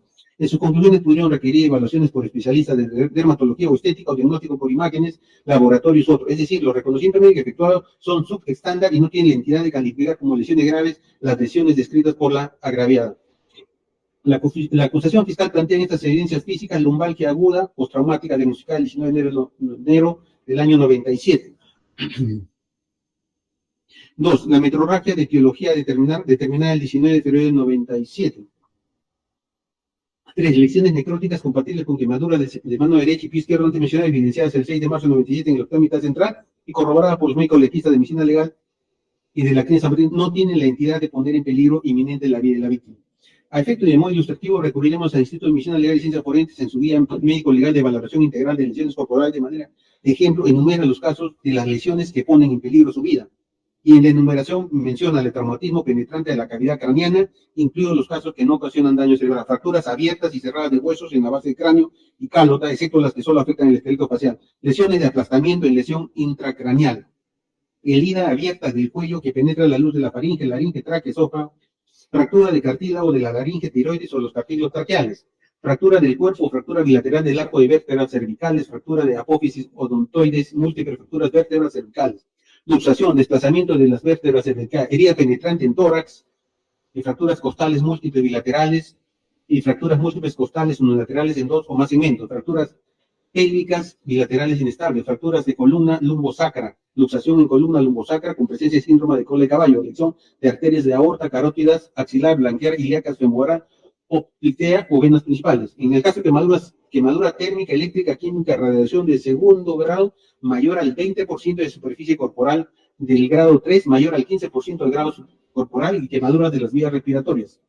Heladuras de grado 2, fracturas de pelvis con shock grave, lesiones que con shock grave, ensangrado masivo, desarrollo colapso vascular, obstrucción de vías y orificios respiratorios de forma mecánica y otras que ameriten tratamiento asistencial de emergencia con riesgo de muerte de no recibir atención médica. Como se puede observar, ningún cuadro de las lesiones corporales califican como lesiones que ponen en peligro la vida a las mencionadas por el señor representante del Ministerio Público para sustentar su acusación y registratura fiscal. Para mayor abundamiento, el tribunal advirtió en la sesión 80 del 19 de marzo de 2019 que la agraviada se preguntaba ¿qué parte del cuerpo le quemaron con el cautín? Contestó, cuando me cogían de las manos me quemaban las manos, cuando me trataba de voltear me quemaba la espalda. Cuando habla de pies, habla de los dos pies, se le preguntó en qué parte de los pies, dijo, en ambos pies, que me quemaron ambas manos, en la pierna, la cara. Se preguntó en qué parte de los pies, dijo, al lado del tobillo, al lado del dedo pulgar, dedo gordo, del pie, de la pierna y la pantorrilla. Se le preguntó en qué parte de la mano, dijo, en el pulgar, el índice, el meñique, la parte delantera de la mano. Se le preguntó en la espalda, dijo, sí, haciendo puntos, trataba de escabullirme, pero luego ya no pude. Por todo el dolor, ahí quedé. Se le preguntó, ¿le quemaron la cara? También me han quemado la cara. Me lo han hecho 2 o 3 puntos. Traté de zafarme. Me ha quedado quemaduras hasta ahora. La Dirección de Debates, para minimizar la lesión, dispuso de una captura de pantalla que forma parte del acta donde la declarante mostró para la toma su rostro, evidenciando el tribunal las máculas o manchas en el rostro. Refirió también que tenía quemaduras en la entrepierna y en el muslo. El tribunal, a efecto de esclarecer la credibilidad de la versión alcanzada en ese acto, recurrió a 5 fuentes no cuestionadas por la gravedad. Primera fuente, su abogado Heriberto Benítez en el plenario, al ser preguntado qué tipo de lesiones pudo advertir en ella, dijo, estaba inmovilizada, estaba acostada en una cama, no podía fácilmente sentarse, pararse para llevarse a cabo la diligencia. Se le preguntó, ella mostró la yema de los dedos donde se aprecia que había quemaduras, dijo, también en la parte de los pies había. Segunda fuente, también contrastamos con lo observado por lo consignado el 7 de abril del año 97, es decir, un día después del reportaje periodístico en cadena nacional. A las 11:30 cuando el fiscal Tony García se constituyó al hospital por la denuncia precedente, se dirigió al lugar donde se encontraba la interna, la agraviada en la cama 313 por el jefe de la unidad, Heriberto Vela Pisconte, médico internista. A folios 85-74 toman consignó. Se aprecia que la entrevistada manifiesta lucidez, buena ubicación en el tiempo y un espacio. No presenta heridas visibles en la mano derecha. No presenta heridas visibles. En la mano derecha, el dedo pulgar presenta una eliminación de capa epidérmica. En el dedo pulgar derecho se aprecia parte de la uña con coloración morada. Una costra en el pie derecho, en el maleolo externo, precisando que no es una costra, sino algo similar a una equimosis. No hay golpes, hematomas, equimosis ni laceraciones en el rostro, con lo que terminó a las 14 horas. Es la primera apreciación directa de la autoridad fiscal sobre el estado de salud agraviada en el hospital militar y literal señala que no observó nada en el rostro. Tercera fuente, su esposo Luis Cantera Montenegro. Ante el sexto juzgado de instrucción el 11 de julio de 97 se preguntaba cuál fue la razón por la que le internaron el mes de febrero. Dijo, llamó el 19 y me comuniqué con el coronel Guas, que me refiere que ya había concluido todo y que mi esposa ese día salía. Y más me pasó telefónicamente con ella, quien me expresó que le había dicho que ese día saldría, pero no salió. Al día siguiente me llamó una mujer desde el hospital militar indicándome que mi esposa se encontraba en emergencia. En dicho nosocomio, entonces me constituí al lugar y allí encontré Consuelo, observando que su pantalón, su truza, sus sábanas, todo estaba ensangrentado y allí me refirió que el día anterior, cuando habíamos conversado telefónicamente, no la dejaban salir y por cólera comenzó a sangrar nasal y vaginalmente. A partir de las 3 de la tarde y aproximadamente a las 8 de la noche la llevan a emergencia al hospital, a pesar de que en el complejo ya le habían puesto 2 inyecciones para coagular la sangre. Luego de 2 días me percato que tenía la mano vendada, ya que ella en todo momento la había tenido tapada. A preguntarle se puso a llorar y no me contaba nada de las torturas por miedo a la represión. Entonces, en vista que existía una normalidad sobre el internamiento en razón a no existir una parte sobre quién había evacuado a mi esposa ni un diagnóstico previsional del médico, nada en absoluto, yo decido denunciar el hecho ante el Consejo de Justicia Militar. Es decir, aquí su propio esposo, que lo observó inmediatamente en el hospital, al ver que la agraviada no se percata tampoco de las lesiones en el rostro, la razón por la que tampoco las mencionó en la denuncia. Cuarta fuente, el testimonio de su hijo John Espíritu de la Rosa, quien en el plenario refirió que al ver a su madre en el hospital, fue conducido a su habitación. Se le preguntó lo que vio al ingresar al cuarto. Dijo, estaba tapada y su mano quemada. Se le preguntó, ¿recuerda cuál de las manos estaba quemada? Dijo, la derecha. Se le preguntó, ¿puede decirnos en qué parte de la mano quemada? Dijo, en la palma y en las manos. Se preguntó, ¿qué más vio que tenía su madre? Dijo, tenía unas quemaduras en los pies. Se le preguntó, ¿en qué parte del pie? En las puntas, al costado del empeine. Se preguntó, ¿vio algún otro tipo de lesión que tuviera su mamá? Dijo, golpes. Se preguntó, ¿en qué otra parte del cuerpo? Dijo, lo único que me fijé era eso, porque le preguntaba qué le hicieron a ella. No podía hablar mucho. Tampoco este órgano de prueba evidenció lesiones en el rostro de su madre. Quinto, finalmente, la quinta fuente imparcial son los reportes periodísticos del propio video del 19 de febrero del 96 en el Centro de Documentación e Investigación LUM, subido en la plataforma YouTube en el título Resumen de reportajes de Leonor de la Rosa, Arida Barrera y Vladimiro Montesinos, dentro del cual se aprecia el extracto de reportajes del 6 de abril del 97 realizado por la periodista Pamela Bertis de Frecuencia Latina. El video cargado en la plataforma YouTube de fecha 15 de febrero de 2006, denominado Reportaje Invalidez de la Rosa, en el cual contiene reportajes con el mismo nombre descrito el 18 de agosto de 2002 en el programa Reportaje Canal 5. Estos son de conocimiento público difundidos a nivel nacional. En esto no se evidencian lesiones en el rostro. Es la única parte del cuerpo que mostramos constantemente y la que descubre nuestros rasgos más representativos, pues constituye una parte más visible del cuerpo y una de las mayores señas de individualidad, configurándose como uno de los elementos más importantes de identidad de una persona, sirviendo además como elemento fundamental de comunicación y expresión de emociones, además de incluir diversos órganos relacionados con los sentidos. Llamó sobremanera la atención que no fue advertido ni por el abogado defensor, ni el fiscal, ni su cónyuge o su hijo, ni los medios de comunicación. Así las cosas, se resta credibilidad al testimonio de la gravedad por el principio de inmediación efectuado por el tribunal en juicio oral. Sumado a lo declarado Sumado a lo declarado, con otras fuentes de prueba, tenemos las declaraciones del médico Elías Aliaga Herrera, y en el plenario refirió que hizo un informe médico sobre la salud de Agarrera el 15 de enero del 97, observó que estaba ansioso, y que el 18 de enero fue llamado para que fuera al servicio, y vio a una paciente en la cama de cúbito dorsal, quien le indicó que se había desmayado en el baño y caído. Le evaluó cómo había dolor, le comentó que el comandante que era conveniente evacuarlo al hospital. No había moretones, estaba acompañada de la suboficial Cárdenas y de la suboficial Cáceres. Como le dolía la cabeza, diagnosticó TEC leve. En la misma narrativa de los eventos, la suboficial Mary Cáceres Vigo señaló que se encontraba en el servicio de permanencia el 18 de enero. En el plenario dijo que a las 23 horas fue cuando la suboficial Estela Cárdenas solicitó ayuda, invita a que la suboficial La Rosa se había desmayado en el baño, que solicitaron ayuda al suboficial Neo Néstor Huaycane Ramos para poder levantarla, dando cuenta al capitán Villafranco. Quiere el oficial de permanencia, eso es al comandante Salinas, quien dispuso su traslado al hospital militar. Solamente confirmó la presencia del comandante Salinas y el médico del CIE, que los mayores Salcedos, Sandoval y Andrés Ococato no estuvieron porque era sábado. Tampoco se encontraba la suboficial Madeline Campos. Esto fue corroborado con lo manifestado por el suboficial Neo Néstor Huaycane Ramos en el plenario, que refirió que el 18 de enero prestaba el servicio de custodia de los oficiales Ibarra, Portillo y Cebalde, quienes lo cumplían en los calabozos del CIE. Sobre los eventos, los profesionales de salud también se han pronunciado. Aquí tenemos al doctor Luis Emilio Ishikawa Guerrero. En el plenario refirió que los hechos del 19 de febrero del 97, donde se le requirió su presencia en el CIE, observó a una paciente acompañada de otra señorita. La Rosa tenía un dolor a nivel de bajo vientre y sangrado en la vía vaginal. Le indicó que no había sufrido ninguna caída ni golpe y fue evacuado al Hospital Militar Central Área Cerilla. No observó ningún tipo de lesión cutánea en las zonas de manos o rostro. Así mismo no le manifestó que hubiera debido haber sido torturado o algún traumatismo o que le hubiera generado algún tipo de sangrado. El médico Leonardo Sánchez Saldaña, médico plástico que laboraba en el Hospital Militar, que participó en una junta médica para revisar a Leonor La Rosa, en marzo del 97, desde el punto de vista dermatológico, examinó las lesiones que tenía y se ratifica de su informe de Fojas 4002 y 4013, tomo 13. Piel, mano derecha, se aprecia dedo pulgar, cicatriz atrófica hiperpigmentada en su región palmar. Dedo índice, borde unguial lateral externo, cicatriz atrófico con ligera deformación unguial. En el quinto dedo, mácula hiperpigmentada en dorso en región interfalángica. Muñeca, máculas hiperpigmentadas lineales en sus caras laterales. Mano izquierda, máculas hiperpigmentadas en región interfalángica. El quinto dedo y muñeca en forma lineal, dorso y caras laterales. Pie derecho, 2 máculas hiperpigmentadas de 1 centímetro de diámetro en el malleolo externo. El resto de la piel sin manifestaciones cutáneas.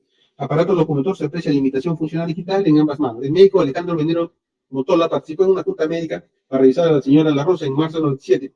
Cirujano plástico en la especialidad de quemados. La examinó para descartar si tenía señales de quemaduras actuales pasadas y no las presentaba. Las quemaduras dejan siempre una serie de alteraciones donde han sido presentes. Puede quedar cicatriz y es frecuente, o en este caso se suponía que era algo no mayor a una semana. Creo debería quedar indicios de heridas provocadas por evento inicial. No había ninguna herida como tal, había otra cosa. A ser interrogado por el fiscal mencionó las depresiones que se apreció en la paciente.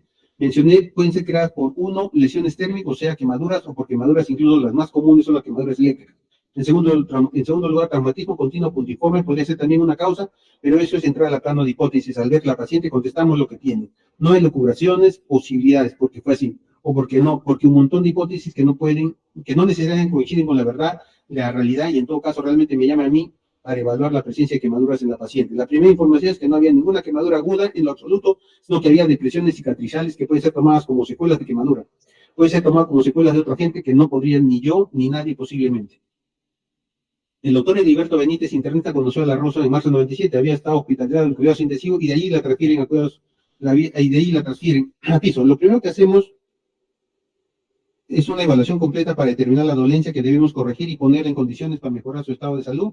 Se le diagnosticó una cuadraparesia, disminución de 4 miembros, término en cuidados intensivos, porque hizo un paro cardiorrespiratorio en sala de operaciones. Además, la cuadriparesia le encontramos pequeñas lesiones en diversas partes del cuerpo, como son en la palma de la mano, en el dedo gordo de la mano derecha, en la mano, en la muñeca, en los tobillos, eran lesiones pequeñísimas. No le tomó importancia porque esas lesiones iban a desaparecer. Tal vez así que en 4 o 5 días desaparecieron y no tenía limitaciones de funcionalidad.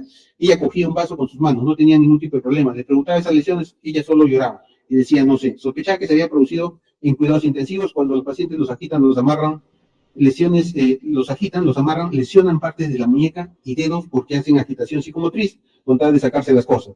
Se hizo una interconsulta con medicina física y rehabilitación. El doctor Eleodoro Martínez Cueva, neurólogo de Hospitalización Militar Central, procedió a su tratamiento y rehabilitación consiguiente. La suboficial Vilma Pareja Villanueva en el plenario dijo que entre el 11 y el 19 de febrero fue custodia de La Rosa, siendo confinada al alojamiento del Departamento de Inteligencia, que el 19 de febrero estaba de servicio, se había relevado con Madeleine Campos. Ese día vinieron a recoger a la gravedad un oficial de la Inspectoría General del Ejército y después de las 15 horas la retornó. La vio normal a las 16:40, la Rosa se comenzó a quejar de fuertes dolores vaginales. En eso la Rosa se desmaya. Informó al mayor Saceros, hizo las coordinaciones para traer un médico, luego le evacuaron al hospital. Precisa no haber visto ningún signo de tortura o marcas en los dedos o en el rostro de la Rosa. En la misma línea narrativa, Carlos Liendo O'Connor en el plenario refirió que estaba laborando en el servicio de inteligencia del 19 de febrero, se encontraba como oficial de permanencia a las 17 horas. Se le sacó un suboficial informando que la suboficial se había desvanecido. De acuerdo a ellos, a los protocolos fue a verificar. La Rosa se encontraba tendida en una cama con dos oficiales femeninas, tenía signo de hemorragia, por lo que dispuso que se comunique con el médico de la instalación del cuartel para su atención y traslado al hospital. Pudo observar que tenía huellas de hemorragia en sus partes vaginales. También el testigo Juan Malca Córdoba, ante el plenario, refirió que su única partida fue trasladar a la Rosa a inspectoría y regresarla, siguiendo las órdenes recibidas al CIE. El día 19 de febrero, al recoger la Rosa, no vio a Salcedo ni a Orneso cuando trasladó a la Rosa. A su regreso de inspectoría no percibió que ella tuviera miedo, temor o que le fueran a hacer algo. Conversaron sobre temas personales.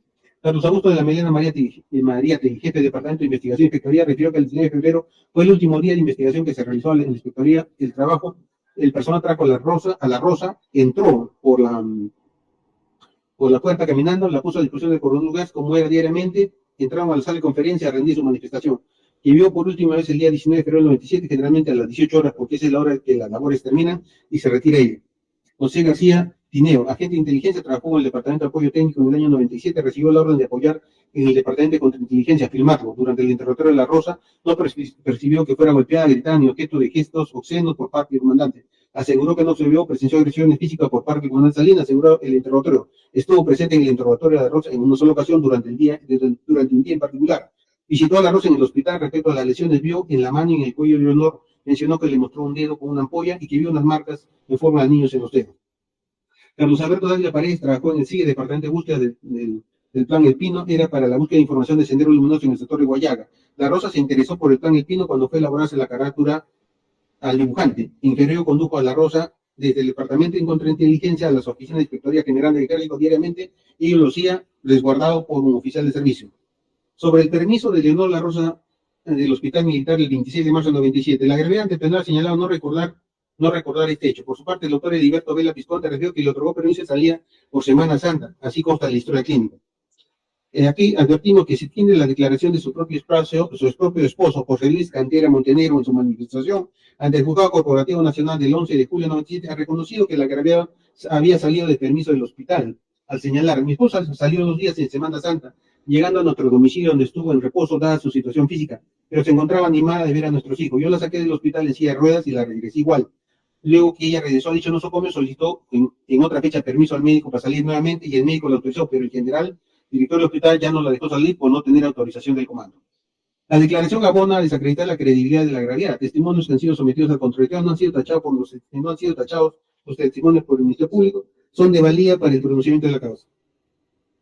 El tribunal debe subrayar que el cuadro de déficit de motor presentado por Leonor La Rosa Bustamante corresponde a la secuela neurológica ocasionada por la encefalopatía hipóxico anoxia, producto del paro cardiorrespiratorio que se produjo como consecuencia del reflejo vagal por el pasaje de la paciente de la mesa a la camilla de transporte. El paro pudo ser asociado a múltiples factores condicionantes, entre ellos el reflejo vagal mencionado antes, así como la respuesta idiosincrática de la paciente al analgésico, su estado clínico al estrés quirúrgico, entre otros. Así lo determinó el certificado médico legal 007988 PFH de 23 de febrero de 2001, suscrito por el médico electo Juan Carlos Pastor de Sensi, Jorge Paredes Pérez y Jorge Pacheco Arranza y ratificado en acto oral. En línea corroborativa, los médicos Juan Miñano Robles se han ratificado del certificado médico legal 61550 del 15 de diciembre de 97, quienes se personaron a la clínica San Martín a examinar a la Rosa. La misión era hacer un examen clínico a la paciente y establecer el diagnóstico que presenta una cuadraplegia flácida en tratamiento de rehabilitación y la posibilidad de realizar desplazamientos cortos. El tribunal concluye que no existe evidencia probatoria médico legal para acreditar las lesiones graves en el grado cualitativo previstas en los artículos 121, 1, 2 y 3 del Código Penal, las que pongan en peligro la vida de la víctima, mutilación de un miembro u órgano principal en el cuerpo que lo hagan impropio de su función, ni en grado cuantitativo un grado en la integridad física que requiera más de 30 días de asistencia médico de descanso. En tal sentido, carece de objeto de evaluar respecto a la responsabilidad penal de los ahora acusados directos del coronel Carlos Edmundo Sánchez Noriega, el comandante José Domingo Salinas Susuna y los mayores Percy Salcedo Sandoval y Ricardo Tomás Anderson Bocaxo, y de los coautores inmediatos Jorge Nicolás de Bari Hermosa, quien ejercía el cargo de presidente de comando conjunto, y el comandante general del ejército, el señor Vladimiro Montesinos Torres, como asesor presidencial y nominado jefe de facto del CIN, y el general Julio Salazar Morroy en este extremo.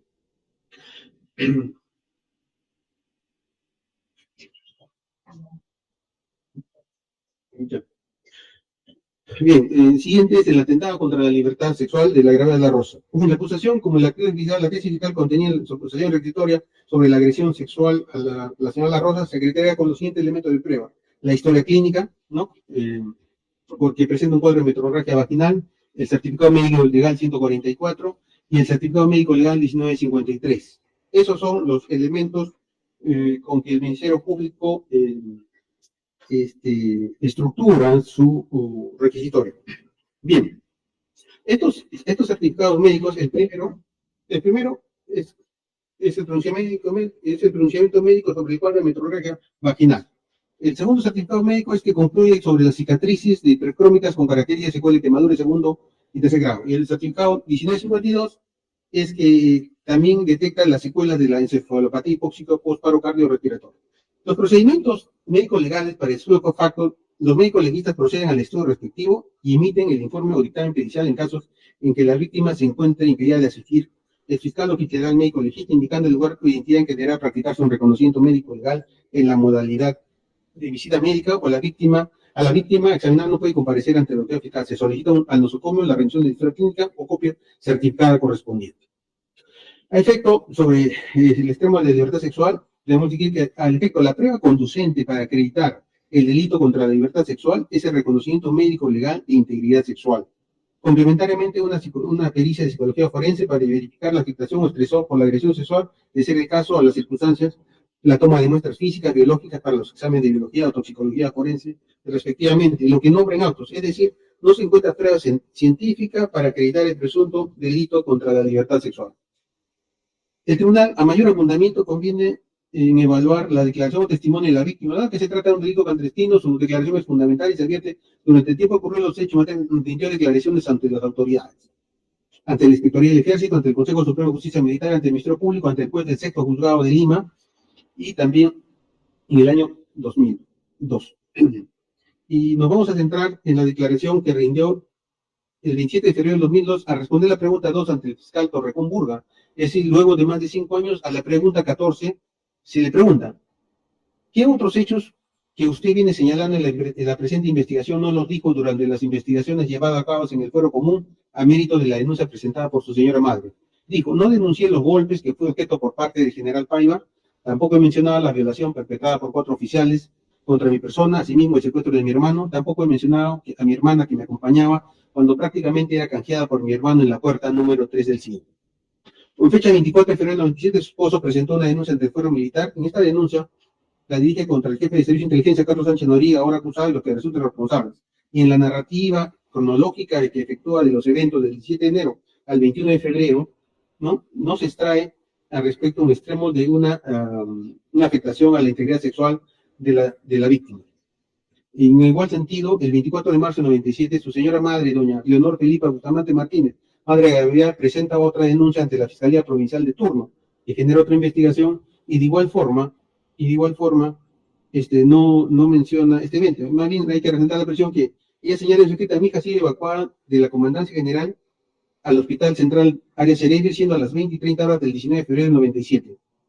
¿No? Debe indicar que conversaba con mi hija en su cuarto A23, cuarto 205, y me refiero que el día 19, después de conversar con el coronel Vaz, y que llevaba las investigaciones de inspectoría, y le dio la orden de que podía dirigir a su domicilio. Es así que se dirige al CIE para retirar su pertenencia e irse a su domicilio. El comandante Bertarelli y el comandante no le alcanza a salir. Es así que a las 15 horas comienza a sufrir una hemorragia vaginal, atendiendo al médico, el cual le indica que no es nada y que sigue llegando a perder tanta sangre. Las personas que están presentes en el CIE se asustaron y le evacuaron al Hospital Militar Central. El fiscal, el 4 de abril del 97, dispone de abrir una investigación preliminar y, en mérito a esta apertura fiscal, se constituye el 7 de abril del 97 al hospital militar, donde se encontraba internada, siendo informado que estaba en la cama 313, procediendo a entrevistar con la misma folios 85-74,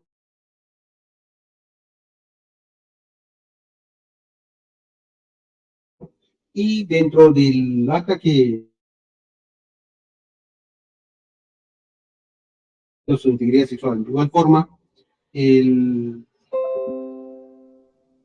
9 de abril se lleva a cabo también una visita por el señor fiscal. También se deja evidencia y Estas diligencias son las primeras en evaluar el grado de exhaustividad porque es la primera intervención de las autoridades civiles en el caso y otorga mayor grado de fiabilidad de los hechos. Materia de juzgamiento y la gravedad no menciona a la autoridad fiscal ni a los médicos legistas la agresión sexual de la que había sido objeto la gravedad. También tenemos el acta de constatación y verificación que recibe Lola Rosa Bustamante el 8 de abril. La gravedad refirió que había sido objeto de maltrato, tortura por servicio de inteligencia como consecuencia de haber sido sometida a intenso interrogatorio. No menciona un acto contra su integridad y esta constatación se hizo en presencia del defensor del pueblo y los congresistas Discanseco, Henry García y Graciela Fernández Vaca, autoridades con quien pudo también informar los hechos en su agravio. Asimismo, en el acta de solución amistosa ante la Corte Interamericana de Derechos Humanos, en el caso de la Rosa Bustamante, no se menciona en su contenido aspecto de agresión a su libertad sexual. En la cláusula primera, respecto al caso de la Rosa, ¿no?, sobre la detención del 16 de enero del 97, se hace referencia que le interrogaron con torturas para lograr su autoinculpación, aplicaron golpes de corriente eléctrica, quemaduras en las manos, piernas y brazos. A consecuencia de ello, sufrió una lesión en la médula espinal. Ese es el fundamento. De igual forma, cuando fue trasladado al hospital militar, al hospital particular, tampoco mencionó. La agraviada en el plenario refirió que no contó a nadie de los hechos contra su libertad sexual porque amaba a su esposo. Por esa razón, y no quería causarse dolor. Incluso el psiquiatra Ponce Malaver explicó que las razones para el reparo, para esconder el hecho de ser violada, son por vergüenza, por temor o por conveniencia. Las razones personales atendibles, dado que se trata de una decisión personal, pero esta decisión genera efectos legales en el examen de verosimilitud y persistencia de la declaración de la gravedad, genera insuficiencia probatoria porque no se generó la actividad indagatoria que corresponde a un delito de libertad sexual conforme al protocolo de investigación policial y fiscal en su oportunidad correspondiente que permitan solventar una sentencia condenatoria por la comisión de un delito de esta naturaleza. En el examen al perito del dato parece que se le pregunta si encontró lesiones genitales a la señora La Rosa. Dijo, bueno, en el certificado médico legal dentro del aparato no se encontró ninguna lesión.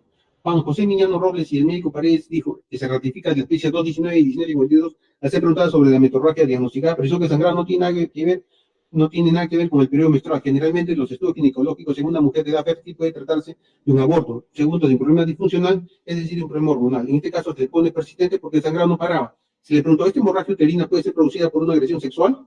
Respondieron, es un diagnóstico que no tiene etiología traumática, sino es un diagnóstico que su nombre mismo lo dice. Hay una alteración de su función. El médico Miñano Robles agregó, concuerdo con el doctor Paredes, esto tiene que ver con un trastorno hormonal de la paciente que altera la evolución del endometrio para la eliminación posterior de la menstruación y puede estar relacionado con el estrés. Se le preguntó sobre la coherencia de la historia clínica y el estado del paciente y respondieron que efectivamente.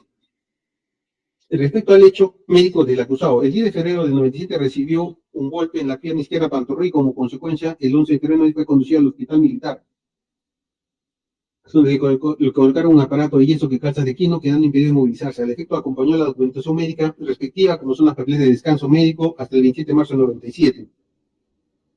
Entonces, acreditó estas circunstancias de salud materialmente le era imposible haber agredido sexualmente a la agredida, a quien al respecto a ser interrogado en plenario dijo, al comenzar el secuestro, el señor Anderson estaba bien, no cojeaba, pero luego en la segunda intervención, en la segunda tortura, el señor Anderson cojeaba, no mucho, pero sí.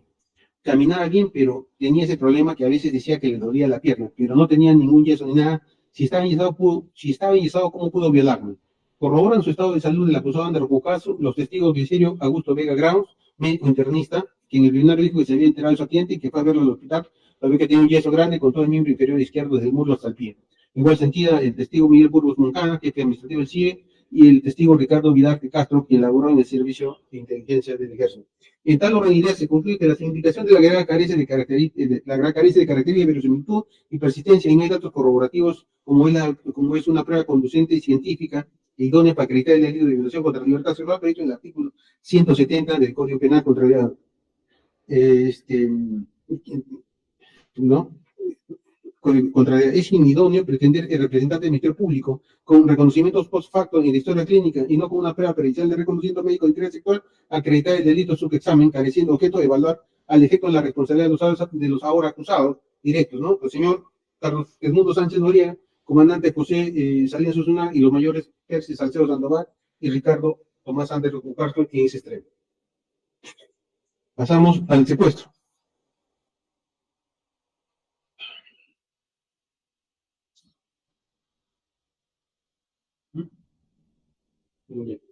Eso sobre el tema de secuestro. Bien, el Ministerio Público ha hecho la concreción de cargos, ¿no? Y también se ha desarrollado la concreción de descargos por parte de los señores acusados, la información probatoria de cargo y descargos, luego una apreciación individual y luego la apreciación integral de la prueba aportada. El tribunal considera que está fuera de toda discusión y es un hecho aceptado por las partes respecto a la privación de libertad del 16 al 19 de enero del 97. Está probado que el coronel Sánchez Noriega, jefe del CIE, mediante memorándum 2101, dispuso el arresto preventivo de la agente de la Rosa Bustamante en dicho documento. Se advierte que no se precisa la temporalidad de medida restrictiva de libertad y que ordenó al comandante CIE2, comandante Salinas Susana, quien a su vez dispuso al mayor Salcedo Sandoval que ejecute la orden, quien a su vez requirió el apoyo de la suboficial Madelita Pogomán y la conducen a la gran sala de interrogatorio del CIE2, donde fue interrogada por el comandante Salinas Susana, evidenciando en los interrogatorios los videos que han sido visualizados en la sesión 206 del 11 de mayo de 2023 y concluida la investigación dio la orden de castigo de rigor y que permaneció hasta el día 19 de enero de 1997.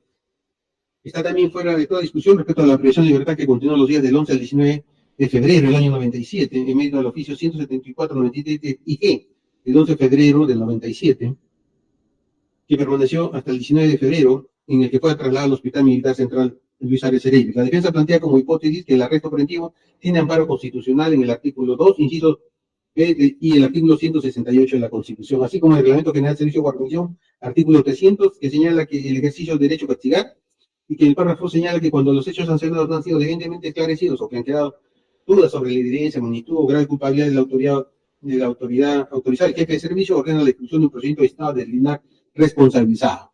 Y en el inciso D dice que este puede disponer del arresto preventivo, el que se computa con el castigo impuesto. El Ministerio Público en su requisitorio ha tipificado los hechos en el artículo 152, inciso 1 del Código Penal, no en la agravante de 1, el que abusa, corrompe o trata con crueldad. Bien, al efecto, se ha recurrido al desarrollo jurisprudencial que se efectuó en el expediente AB 19-2001 por el delito de secuestro, ¿no? Sobre el delito de secuestro.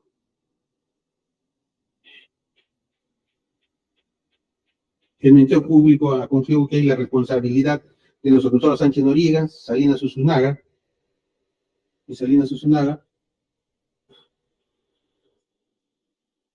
pero los planteamientos de la defensa sobre la legalidad de los arrestos son rechazados por el tribunal por las siguientes consideraciones. El reglamento de servicio del Interior del 34-5 del Ministerio de Defensa de fecha 18 de enero de 93, Servicio de Interior en su artículo 300 prevé el arresto preventivo el arresto preventivo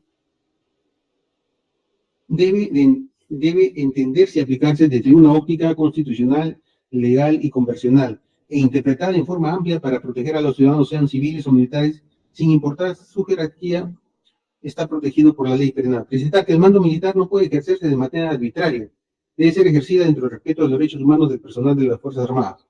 Segundo, el artículo 309 del citado reglamento prescribe que si el oficial y el personal auxiliar incurren en infracciones del Código de Justicia Militar, como ocurre en el presente caso, que se le imputaba el delito de infidencia a la gravedad, lo que el trámite correspondiente era la denuncia ante el fiscal militar y no privarla de su libertad. Al efecto recurriremos a la jurisprudencia de la Corte Interamericana. En el caso Chaparro Álvarez, la Corte Interamericana señalaba los criterios y realizó un análisis minucioso y diferenciado de cada numeral del artículo 7. Y ha señalado que la Corte determinó que reconoce la garantía primaria del derecho a la libertad física, la reserva de la ley, según lo cual únicamente a través de una ley puede afectarse el derecho a la libertad. En el caso bajo análisis, fue a través de un reglamento aprobado por una resolución del Comandante General del Ejército, número 5, COINDE 5 del 18 de enero del 93, ¿no? Y eventualmente los acusados no garantizaron al agraviado la garantía de la reserva de ley para privarle de su libertad. La reserva de ley debe estar forzosamente acompañada del principio de tipicidad que obliga a los estados a establecer tan concretamente como sea posible y de antemano las causas y condiciones de la privación de libertad, de modo que el artículo 7.2 de la Convención remite automáticamente a la normativa interna. Por ello, cualquier requisito establecido en la ley nacional que no sea cumplido al privar la libertad generará que tal privación sea ilegal y contraria a la Convención. Por otro lado, el análisis del artículo 7.2 de la Corte señaló que cada uno de los requisitos legales que establecía la legislación interna, algunos de los cuales coincidían con lo establecido en otros acápites del artículo 7 de la Convención, de esta manera el tribunal determinó que el análisis del numeral 7 no lo haría bajo esos dos parámetros normativos, el interno y el convencional, de manera que si se establece que el Estado no informó a la víctima de las causas o razones de su detención, la detención será ilegal, por ente contraria al artículo 7.2 de la Convención, pero además constituirá una violación al derecho consagrado en el artículo 7.4 del mismo. Dentro de esta misma línea de interpretación convencional, actualmente la ley 29.131 de 9 de noviembre de 2007, que aprobó el régimen disciplinario de Fuerzas Armadas, en su artículo 32, medidas preventivas, no se considera el arresto preventivo. Cuarto, se advierte de documentación tanto en el orden de arresto preventivo como en la papeleta de castigo, carece de firma en la gravedad ni constancia de recibida o la negativa de firmar la recepción, lo que es corroborado por la gravedad, quien refirió que sobre el inicio de la investigación dijo, jamás se me indicó algo parecido. En el caso de Marixa Urrutia, la Corte Interamericana analizó la legislación interna donde se establecía que toda persona debe ser informada inmediatamente en forma verbal y escrita de la causa que motivó la detención, de la autoridad que lo ordenó y del lugar en que permanecería detenida. Dado que no se cumplió otro requisito, el tribunal concluyó que se había violado el artículo 7.4 de la Convención. Otro dato adicional es que durante la permanencia en las instalaciones del CIE contra inteligencia, como parte de una acción que fue internada en el calabozo del CIE, lugar impropio para servir de reclusión preventiva de una agente sospechosa, lo que ha sido corroborado con la manifestación de la gravedad, quien describe en detalle las características de la celda donde estuvo recluida, el testigo Juan Yanqui Cervantes, quien fue director de inteligencia en el plenario, el director de inteligencia del ejército en el plenario, indicó que ordenó que la Inspectoría de Inte desarrollara la investigación. Las principales conclusiones que arribó en esta investigación por parte del CIE del 16 al 18 de enero no hubo maltrato ni agresión por parte de los elementos del CIE. Asimismo, se llegó a la conclusión que durante la investigación a Carlos se realizó el 11 al 19, no realizó ningún interrogatorio. Otra conclusión fue que el mayor Anderson, en forma indebida, depositó a la oficial La Rosa por 2 horas en la sala de disciplina, en el sótano del pabellón, a quien no le correspondía, ya que los oficiales deben estar en sus alojamientos. De dicho hecho, tuvo conocimiento el mayor Salcedo, pero la amistad no denunció. Asimismo, otra conclusión fue que el coronel Sánchez incurrió en falta de control de sus funciones. Resaltar que el arresto preventivo tenía como objeto expreso el fin de lindar la responsabilidad del presunto delito de infidencia y la sanción de arresto legal puede por servir de agente para buscar informaciones dentro de particular, siendo reclutada por un oficial ajeno al CIE. Prestarse para reclutar a un agente del CIE para buscar información particular difiere de lo originalmente investigado. En el mes de febrero del 97 se ordenó el segundo arresto preventivo nuevamente por el inspector general que se dirigía en el oficio 174-97. Se advierte que tampoco fue válidamente notificada la gravedad. Entonces, en medio de una investigación inspectoría sin incidencia, en la que se encuentra implicada la gravedad, precisando que cumplía dicha medida de seguridad en las instalaciones del CIE, en el término que dure la investigación, se advierte que tampoco se fija una temporalidad en esta medida, la que devendría innecesaria y arbitraria. Octavo. Igualmente, en el caso de Chaparro Alves, se concretó la jurisprudencia de la Corte en cuanto al análisis a realizar en la determinación de la arbitrariedad de una detención, se estipuló la necesidad de realizar un examen de varios aspectos de detención, cuáles son la compatibilidad con la Convención, es decir, la idoneidad de la medida, su necesidad y proporcionalidad. Por su parte, en la sentencia 2050-2002, a que hace referencia a la defensa en el caso de Carlos Rómez Colque, en el fundamento 4, preceptúa que el artículo 168 preceptúa que las leyes y los reglamentos respectivos determinan la organización, funciones, las especialidades de la preparación y empleo y las normas que disciplinan a las Fuerzas Armadas y Policía Nacional.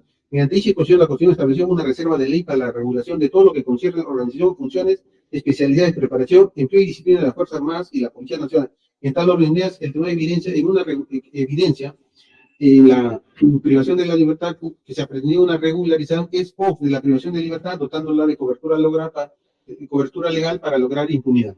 Así las cosas, la gravedad de Leonor La Rosa fue privada de su libertad, no se le explicó el fundamento material razonable, los motivos de su detención, y luego al margen de todo procedimiento regular fue conducida a los sótanos del CIE a ser interrogada, atribuyéndole cargos de infidencia que nunca fueron probados, recluida temporalmente en una celda del sótano, configurándose un trato cruel a la agraviada, que puede darse tanto en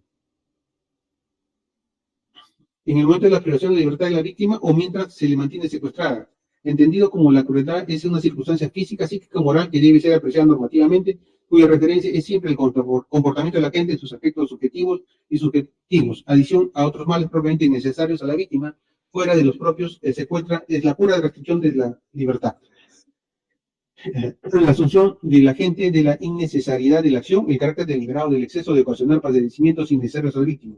El trato cruel permite otras consideraciones a luz de la jurisprudencia de tribunales internacionales, exige calificar una conducta de cruel de un conjunto de características probadas más allá de toda duda razonable, tales como el aislamiento prolongado, incomunicación coactiva, internamiento del centro de detención, celdas reducidas o insalubres, intimidación por amenazas, restricciones al margen de visitas, interrogatorios utilizando técnicas de orientación y privación sensorial, condiciones de detención y objetivamente inaceptables, agresiones físicas y o verbales de un mínimo de gravedad, intención de humillar o embellecer al detenido que busque suscitar en el detenido sentimientos de miedo, angustia o inferioridad de forma que quebrante su resistencia moral o física, restricción de agua y alimentos. El tribunal concluye que está acreditado en grado insuficiente la comisión del delito de secuestro, agravado o trato fuera en los términos postulados por el Ministerio Público y encuentra responsabilidad penal del coronel del CIE, coronel Sánchez Noriega. Es incuestionable que desde su posición de poder en la instalación de servicio de inteligencia y como jefe de servicio dispuso el arresto preventivo de la oficial La Rosa Bustamante sin amparo legal, sin notificar inmediatamente ni sacar el cargo mismo, sin fijar un límite temporal de la medida. También se encuentra la responsabilidad del comandante Salinas Susana, que como jefe de departamento y contralor era quien se le ordenó ejecutar el arresto y retramitó el orden al oficial mayor Salcedo para su cumplimiento, dirigió los interrogatorios a la gravedad de los sótanos del CIE y organizó la forma y modo de la privación de libertad que se cumplía en el departamento, siendo responsable de su integridad y gravedad durante su permanencia, es decir, su alojamiento, alimentación, acceso a los medios y demás condiciones en la cual se cumplía la privación de libertad. Y el mayor Salcedo Sandoval, quien fue quien ejecutó la privación de libertad, la gravedad al ingresar por el estacionamiento de servicio de inteligencia el 16 de febrero del 27 y la condujera a la sede interrogatoria ante el comandante Salinas, responsable de la investigación. Todos los acusados actuaban asignándose roles para la privación de libertad y asegurar su permanencia durante los 11 días bajo su investigación en la instalación militar del Servicio de Inteligencia del Ejército. Los mencionados oficiales acusados actuaban con manifiesta ilegalidad y arbitrariedad, pues no motivaron ni fundamentaron ni acreditaron los hechos que hubieran sido indispensables arrestarlas, la cual eran las diligencias precisas y determinadas de esta decisión. En dichas temporalidades solo llevaron interrogatorios reiterados y prolongados e innecesarios, que solo evidenciaron que pretendían disminuirla como persona para que acepte los cargos atribuidos, extendiendo y duplicando una investigación por más de 11 días en serie administrativa y militar y que fuera interrumpida por causa de fuerza mayor que supiera la carrera, perjudicando su estado de salud, generándole un estado de estrés postraumático en su nivel de ansiedad, presentaba una metrorragia vaginal, practicando un degrado uterino que devino un paro cardiorrespiratorio que la dejaba en un estado de secuela encefalopatía hipóxita. En tal orden de ideas, deberá pronunciarse un fallo condenatorio. Respecto a la acusada suboficial Madeley Campo Guamán, en su primera declaración de febrero del 97 ante la fiscal Mundaca Manay afirmó: mis funciones eran en el CIE 2, del 15 o 14 entré a trabajar al CIE.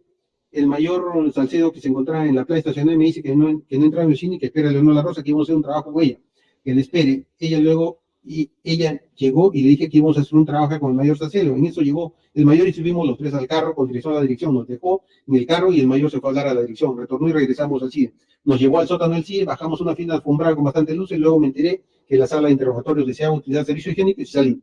Ante el plenario dijo que su jefe inmediato y el señor Salinas, el comandante, a nosotros nos dan la orden, nos dicen, van a ir a un lugar y van a ver dónde está el ceremonia, la vigilan, que no se acerca, pasan la voz a la policía, eso nos dicen, o no nos dicen de qué se trata o qué teníamos que hacer. Sobre lo ocurrido el 16 de enero, refirió que yo ingresaba a mi centro de labores cuando en la plaza de estacionamiento me aborda el mayor Salcedo, mi jefe, y nos saludamos, ¿sabe? Vamos a hacer un trabajo. Pregunté entonces, ¿conoces a La Rosa? Sí, es mi promoción. Entonces, con ella vamos a hacer un trabajo y tenemos que ir a la dirección. Yo subí adelante del copiloto y detrás de mi promoción, lo que ha sido corroborado por el suboficial Lucán Vilches Augusto. Pregunta 7. Vi que ingresó a la suboficial La Rosa, acompañada de la suboficial Campo, quien la condujo a la sala de interrogatorio que permanece en un espacio de 15 a 20 minutos y luego se retira. Es decir, la intervención de la mencionada suboficial ha sido instrumentalizada para los fines oficiales de los coacusados debido al compartimentaje. En las actuaciones del presidente de inteligencia no se le mencionó la finalidad de su acompañamiento a la gravedad en el estacionamiento hasta las instalaciones del CIE, que no se evidencia una actitud dolosa, sino que habría estado incumpliendo sus funciones. Se trataría de una conducta neutral, que su labor de custodia realizada por la suboficial no tiene relevancia penal. Al efecto de aplicación por tratar de responsabilidad penal de personal del Servicio de Inteligencia en su intervención en una operación, el recurso de nulidad 540-215, caso Pucará, fundamento 55º, que precisa que en el derecho penal solo prohíbe realizar comportamientos cuyo riesgo típico se exige por los roles o competencias atribuidos. La personalización de la imputación a su vez se exige establecer que se les puede compeler las competencias impuestas por cuanto el autor ha estado en situación o obligación de impedir el resultado prohibido. En definitiva, el desconocimiento de ámbitos y situaciones que no forman parte de sus competencias del interviniente no puede ser exigido o atribuido aun cuando se produzca una afectación a alguien jurídico, pues en una sociedad democrática no todas las personas pueden ser competentes por los riesgos que se generan en un contexto social, ¿no? Así se hace la referencia, por lo que no existiendo prueba de que la suboficial tuviera injerencia alguna en el planeamiento militar, como su implementación por su rango militar, sumado al carácter militar de la estructura del ejército, haría imposible imponer una competencia para prevenir o evitar el resultado. Además, el carácter secreto de la operación del presidente de inteligencia y el compartimentaje de su ejecución permite inferir que no era propio de su ámbito de competencia tener conocimiento de los superiores, lo que le excluye del conocimiento de la operación y va a traer consigo la comisión de un hecho delictivo. En tal orden de ideas, deberá pronunciarse en el fallo por la solución respecto a la acusada suboficial Madeley Campos Guamán por la presunta acusación por el delito de secuestro. Luego se desarrollan los hechos posteriores del hospital militar y en la determinación de pena se ha determinado, la determinación de pena se ha determinado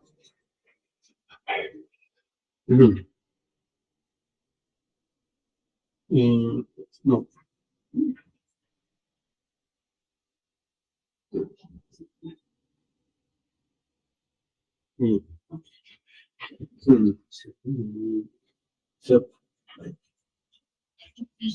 Se ha procedido a la determinación de pena, a la reparación civil, y antes del pronunciamiento se han resuelto dos incidencias que han estado planteadas: la excepción de prescripción y el pedido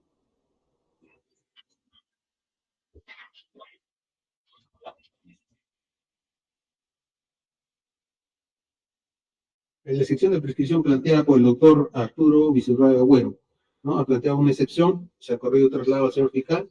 El tribunal la consideración que no es de recibo de los argumentos desarrollados por el defensor público en base a lo siguiente. La acusación fiscal y el representante del Ministerio Público postulan en el numeral quinto, dominado por experiencia de la Corte Interamericana de Derechos Humanos,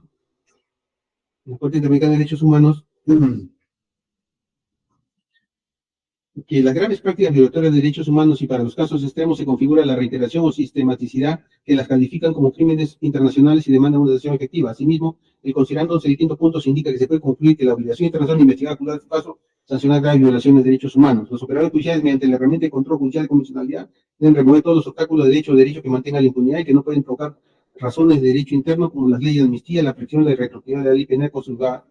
Respecto a la calificación de los imputados, están calificados como graves violaciones a los derechos humanos y en tal consideración son imprescriptibles y así se va a pronunciar. Y sobre el pedido de defensa a cargo del doctor Nakazaki,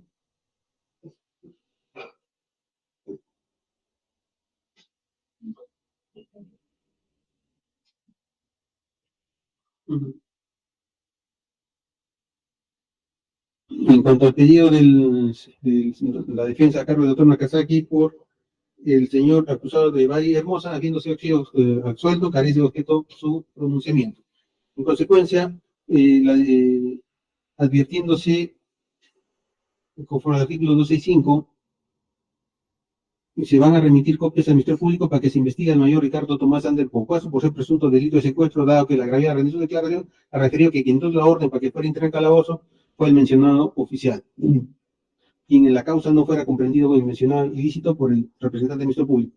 También al entonces general Juan Rivero Lazo, que dispuso la investigación al agraviado Leonel La Rosa, y al general Jorge Enrique Nadar Paiva y al coronel José Antonio Huesca Brecos, quienes ordenaron el arresto preventivo e interrogatorios en la temporalidad del 11 al 19 de febrero del 97. Por estas consideraciones, este tribunal falla. Primero, infundada la excepción de prescripción deducida por la defensa de Vladimiro Montesinos Torres y carece de emitir pronunciamiento respecto a la petición de defensa del acusado Nicolás de Bari Hermosa sobre sobreseimiento definitivo del proceso penal por incapacidad procesal absoluta. Segundo, condenando a los ciudadanos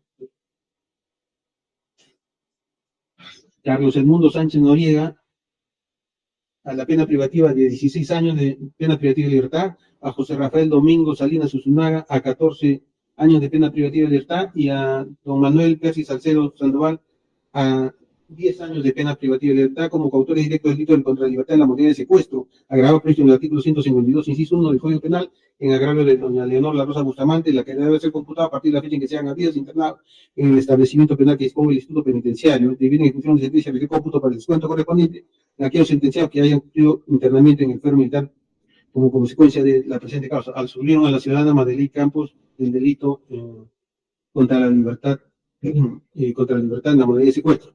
Tercero, fijaron la suma de 120.000 soles por monto de reparación civil. Absolvieron a los ciudadanos Nicolás de Bari Hermosa, Vladimir Montesinos Torres, Julio Salazar Monroy como coautores inmediatos del delito de lesiones graves previsto en el artículo 121.1 del Código Penal en agravio de La Rosa Bustamante, y a los ciudadanos Carlos Edmundo Sánchez Noriega, José Rafael Domingo Salinas Usunaga, Manuel Pérez Salcedo Sandoval y Ricardo Tomás Ander Juegos como coautores directos del delito de lesiones graves previsto en el artículo 121.1 del Código Penal. Quinto, absolviendo a los ciudadanos Carlos Edmundo Sánchez Noriega, José Rafael Domingo Salinas Usunaga, Manuel Pérez Salcedo Sandoval y Ricardo Tomás Ander Juegos, los coautores directos del delito contra la libertad sexual previsto en el artículo 170 del Código Penal en agravio de La Rosa Bustamante por los hechos ocurridos el 19 de febrero del 97. Dispusieron inmediato internamiento de los condenados una vez que fueran habidos en el centro penitenciario que disponga el Instituto Nacional Penitenciario, iniciándose en el día de su inmediata ubicación y captura y en su oportuno efecto de su internamiento, oficiándose a la Policía Judicial. Séptimo, ordenado que consentido y que autoridad que sea la presente se remitan los boletines, testimonios y poner respectivos para su correspondiente inscripción, oficiándose, notificándose así la producción de tribunal. Octavo, remitir copias certificadas al Ministerio Público conforme la ordenado numeral 14. Ese es el pronunciamiento del tribunal, señor fiscal. Doctor, el Ministerio Público va a interponer recurso de nulidad.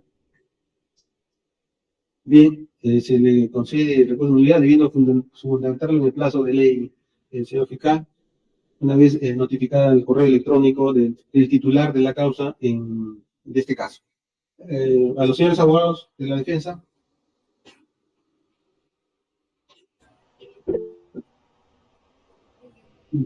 Sí, doctor. Señor director de debates, buenas tardes con todos. La defensa de Sánchez Noriega interpone recurso de nulidad. Bien, se le concede recurso de nulidad debiendo fundamental en el plazo de ley del abogado. Siguiente. El abogado del señor Salinas Fundaga, el doctor Milpas. Sí, señor magistrado, interponemos recurso de nulidad. De igual forma se concede recurso de nulidad debiendo fundamentarlo en el plazo correspondiente.